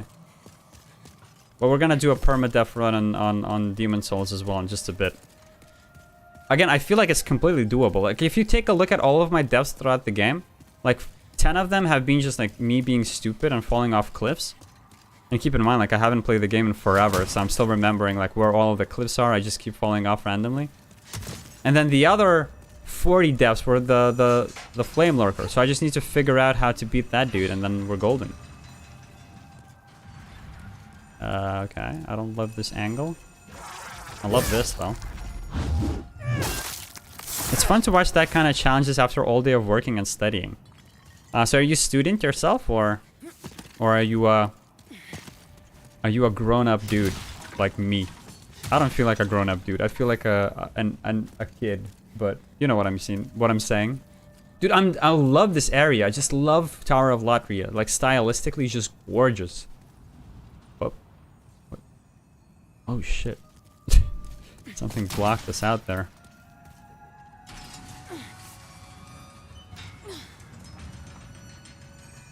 Uh-oh. Do that thing that you like to do. Never mind. Don't. If you don't want to, I'm not gonna hold you up to it. And then there's like another streamer that's doing like... I think Mr. Bloodborne mentioned this. When there was another streamer it's a girl that's playing through Elden Ring on a DDR mat, on a Dance Dance Revolution mat. Whoop. Whoop. Whoop. Sorry, the Gino Machino stream started running for me in the background. Kind of threw me off there a little. I remember this NPC though, sells something useful, right? Like a ring or something? Ring of Avarice. Obtain more souls when slaying enemies. I mean, it's not really what we need right now, but maybe good to know for like a future run. And also full moon grass. Well, we can just buy those from patches. So, and also this is like super expensive. So goodbye. Goodbye, merchant. Make sure to not fall down that same hole. And we just keep moving.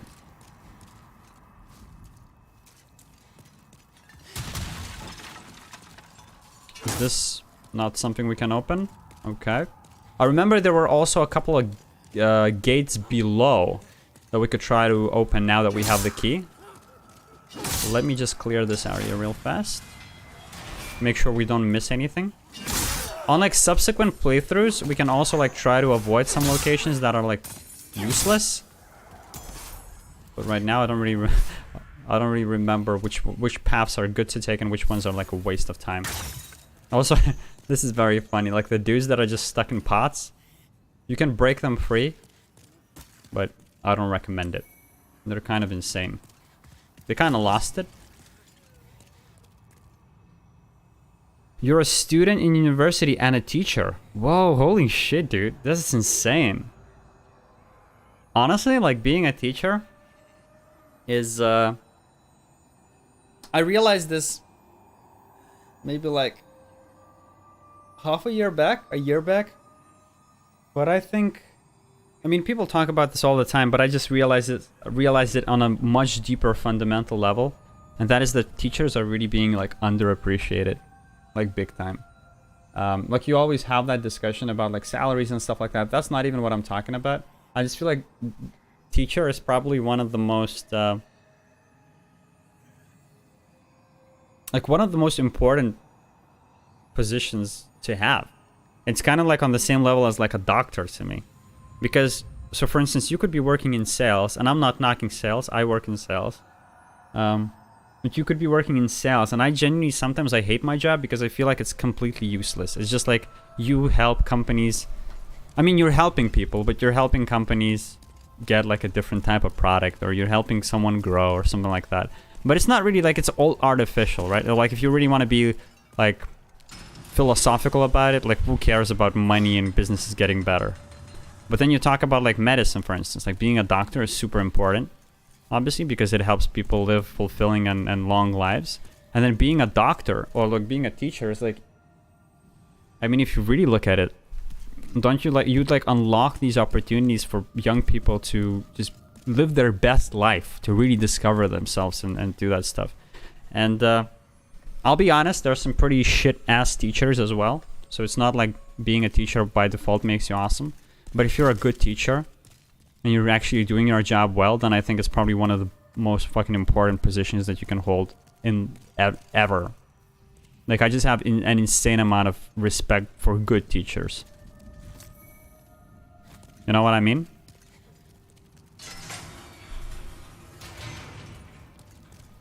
So that kind of dawned on me relatively recently.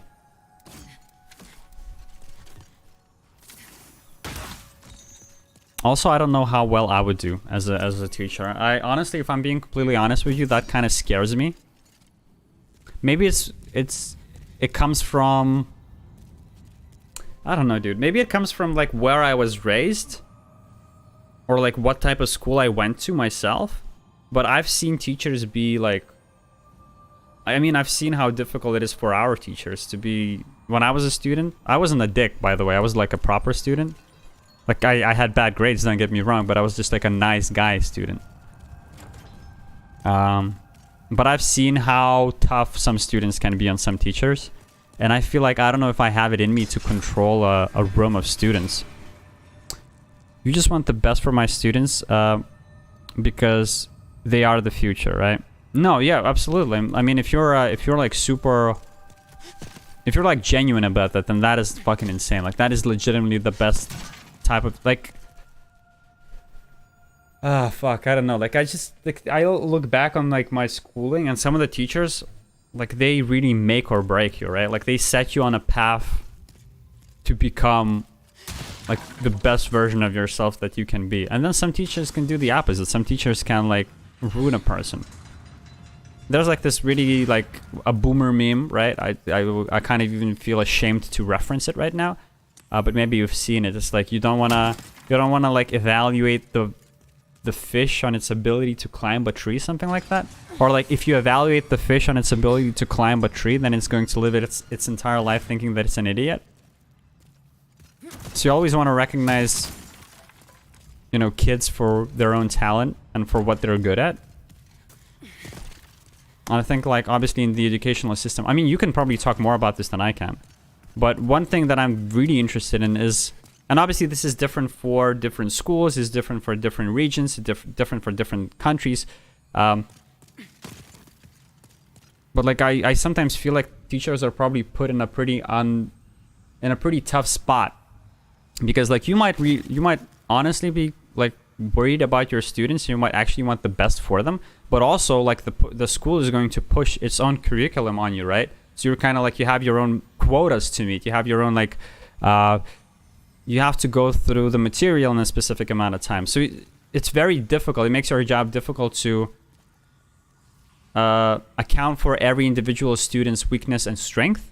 Does that make sense? Like that's kind of like one of the biggest struggles I imagine a teacher might go through. If they're actually like careful about their job, if they really want to do the best for the kids, it might be tough, because even though you want to dedicate time to it, I think the school might sometimes push you to do things faster.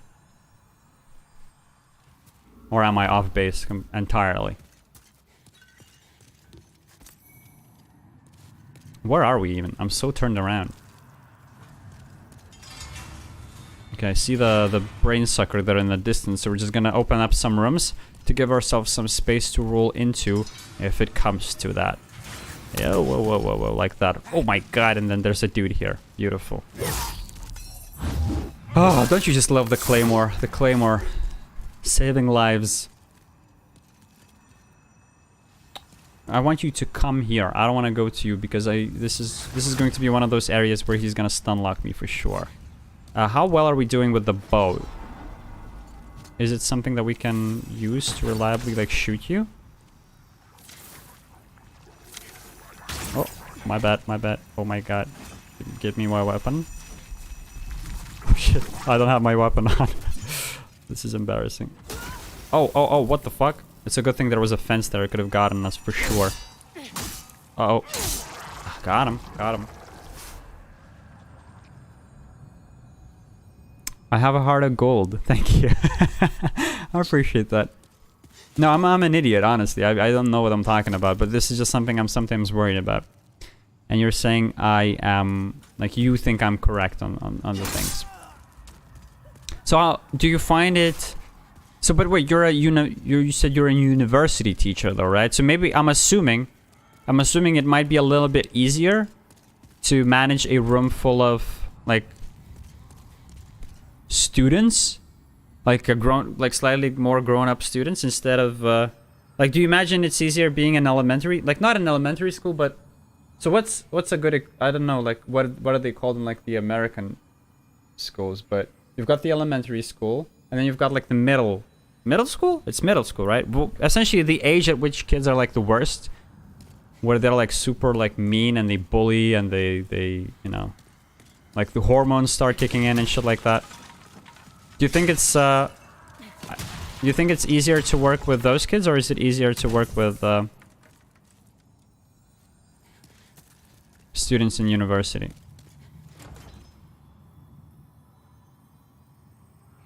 Oh, you are a student university, okay.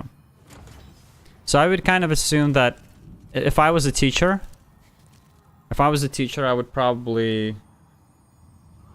I don't know, as a university lecturer, you probably have a bit more control because it's like, okay, you are all adults here, so I just expect a level of respect from you and I expect a level of like performance, right? And so you bring all of these like semi-adults into your class, and some of them do better, some of them do worse, but then you, more or less, they're all adults, so you can like just have those expectations of them. But in the middle school, I imagine like people are just like fucking insane. Like they'll be throwing paper planes up in the class, and then they'll be fighting after school, and then they'll, you know, there's like drama and shit like that. It's probably annoying being a teacher in the middle school, I would imagine. And you're working as a teacher in a different school. Well, interesting. My name I have precious. Okay, let's talk to you a couple more times.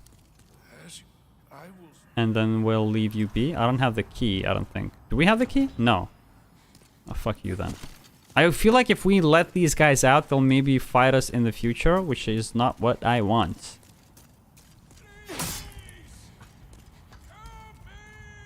I'm a little turned around. Read the inscription. Where do we go from here? There doesn't seem to be many open areas here. Maybe I missed something? We might need to take it super slow to go back and just explore every fucking nook and cranny. This is locked, okay. Actually, let's see if we've exhausted the dialogue options here, in case maybe he gives us like a key or something. No? Copium? As you can see, I No. Nope, that's not it. Adults are chill time, but juniors both fun and chaotic. Oh, that's wholesome. I love that you throw in the word fun as well. As long as you're enjoying it, that's probably the most important bit, right? Again, if we're talking about teachers being a super important part of the kid's life growing up, then the teacher also needs to enjoy the job. But I feel like it's obviously like a lot of responsibility. So my brother actually wants to be a teacher as well, I think. Actually, I don't know. Like he's he's changed his mind, I think, several times.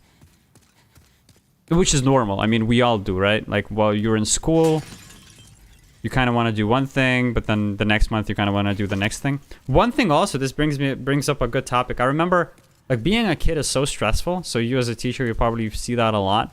But especially like in things like middle ground, before people go off to like college and university, you are asked to decide who you want to be, like, too early, in my opinion. Like, when I was supposed to choose what university I want to go to and what I want to study, I had no fucking clue what I want to do. Oh my god. But that is the expectation for everyone. And I just feel like, you know, it's tough.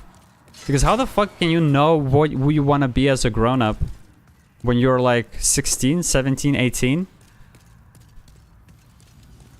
I guess at the end of it all, it doesn't necessarily always matter. So I studied psychology, but then I don't do psychology. I guess you can just do...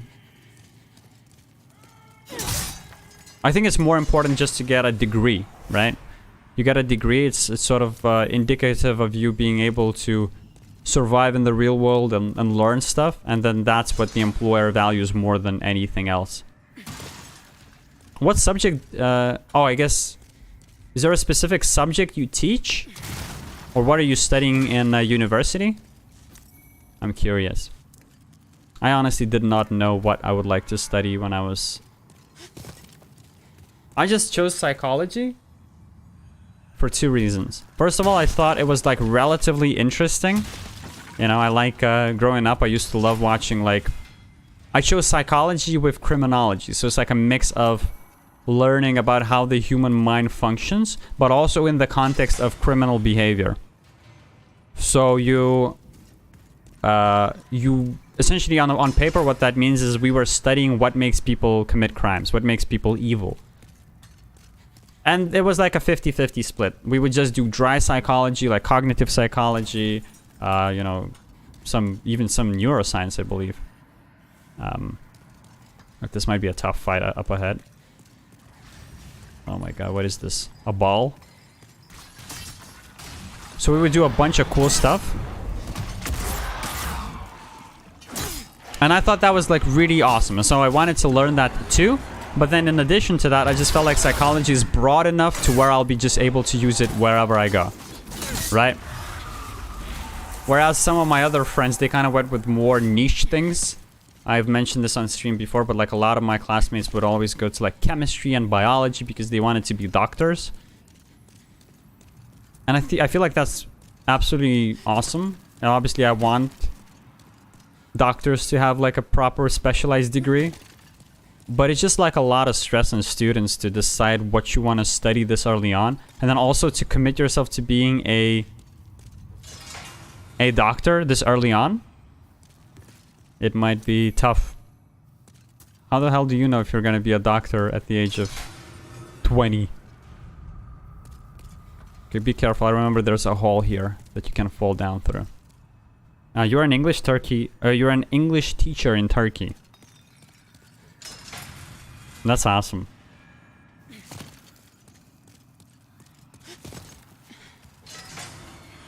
Man, teaching languages is also like, this is like another example of really like opening up. Whoop, there you go. There's a wall. That's like another example of really opening up the opportunities for people. And also English is like the most important language out there, isn't it? So you've got English, a very popular language, Spanish, right? I think Mandarin, obviously, right? Just because of the population size. But you kind of want to make sure that people can, in this day and age, you kind of want to make sure that people can speak English relatively well. Because that like opens up so many opportunities for you, like in the job market or just to experience the world. Honestly, like fuck the job market. I feel like what's important is just to appreciate the arts and the media, right? Like there's nothing. Imagine if you couldn't speak English, if you couldn't like, if you didn't understand English, you wouldn't even be able to experience stuff like Demon's Souls and Dark Souls. I guess you could get like a Russian port or something like that, or like whatever, but it just opens up so many gateways for you to experience stuff. That's how I've learned English. It was literally through video games. Video games and TV shows. When I was growing up, so I don't know if I mentioned this to you before, but I've grown up in Lithuania.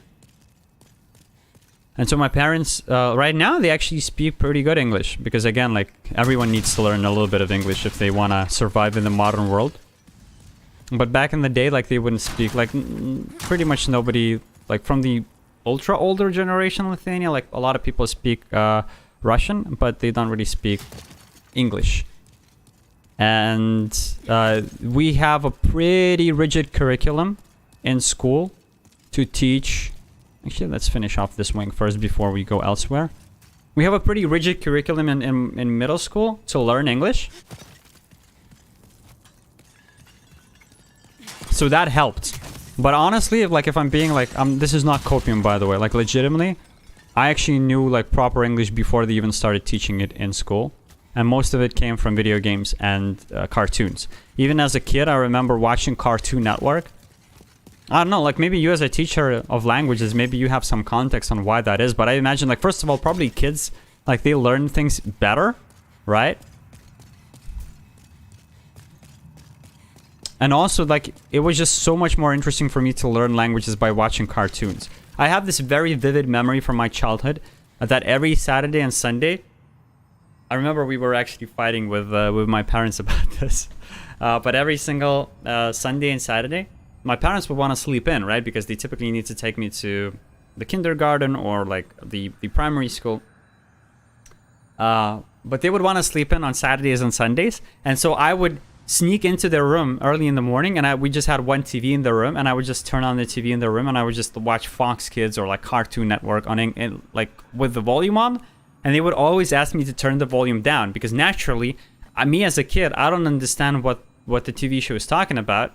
And they want to sleep in and the TV is bothering them. So they would ask me like to turn the volume down just to watch the cartoons in silence. And I, like, even at that early age when I wouldn't understand what the cartoon was saying, I would still want to turn it on with the sound on. Because like in the back of your head, you're starting to connect the dots on what the words mean. And you're like losing out on like so much context with no audio. So I started watching cartoons from an early age. An idea what any of the menus mean. But you just need to figure out which is the button that gets the game started. And then which is the... I also would focus on understanding what the options button is. Yeah, I knew what the new game button is to start the game, and I knew what the options button is because you always wanted to avoid the options. Because you click the options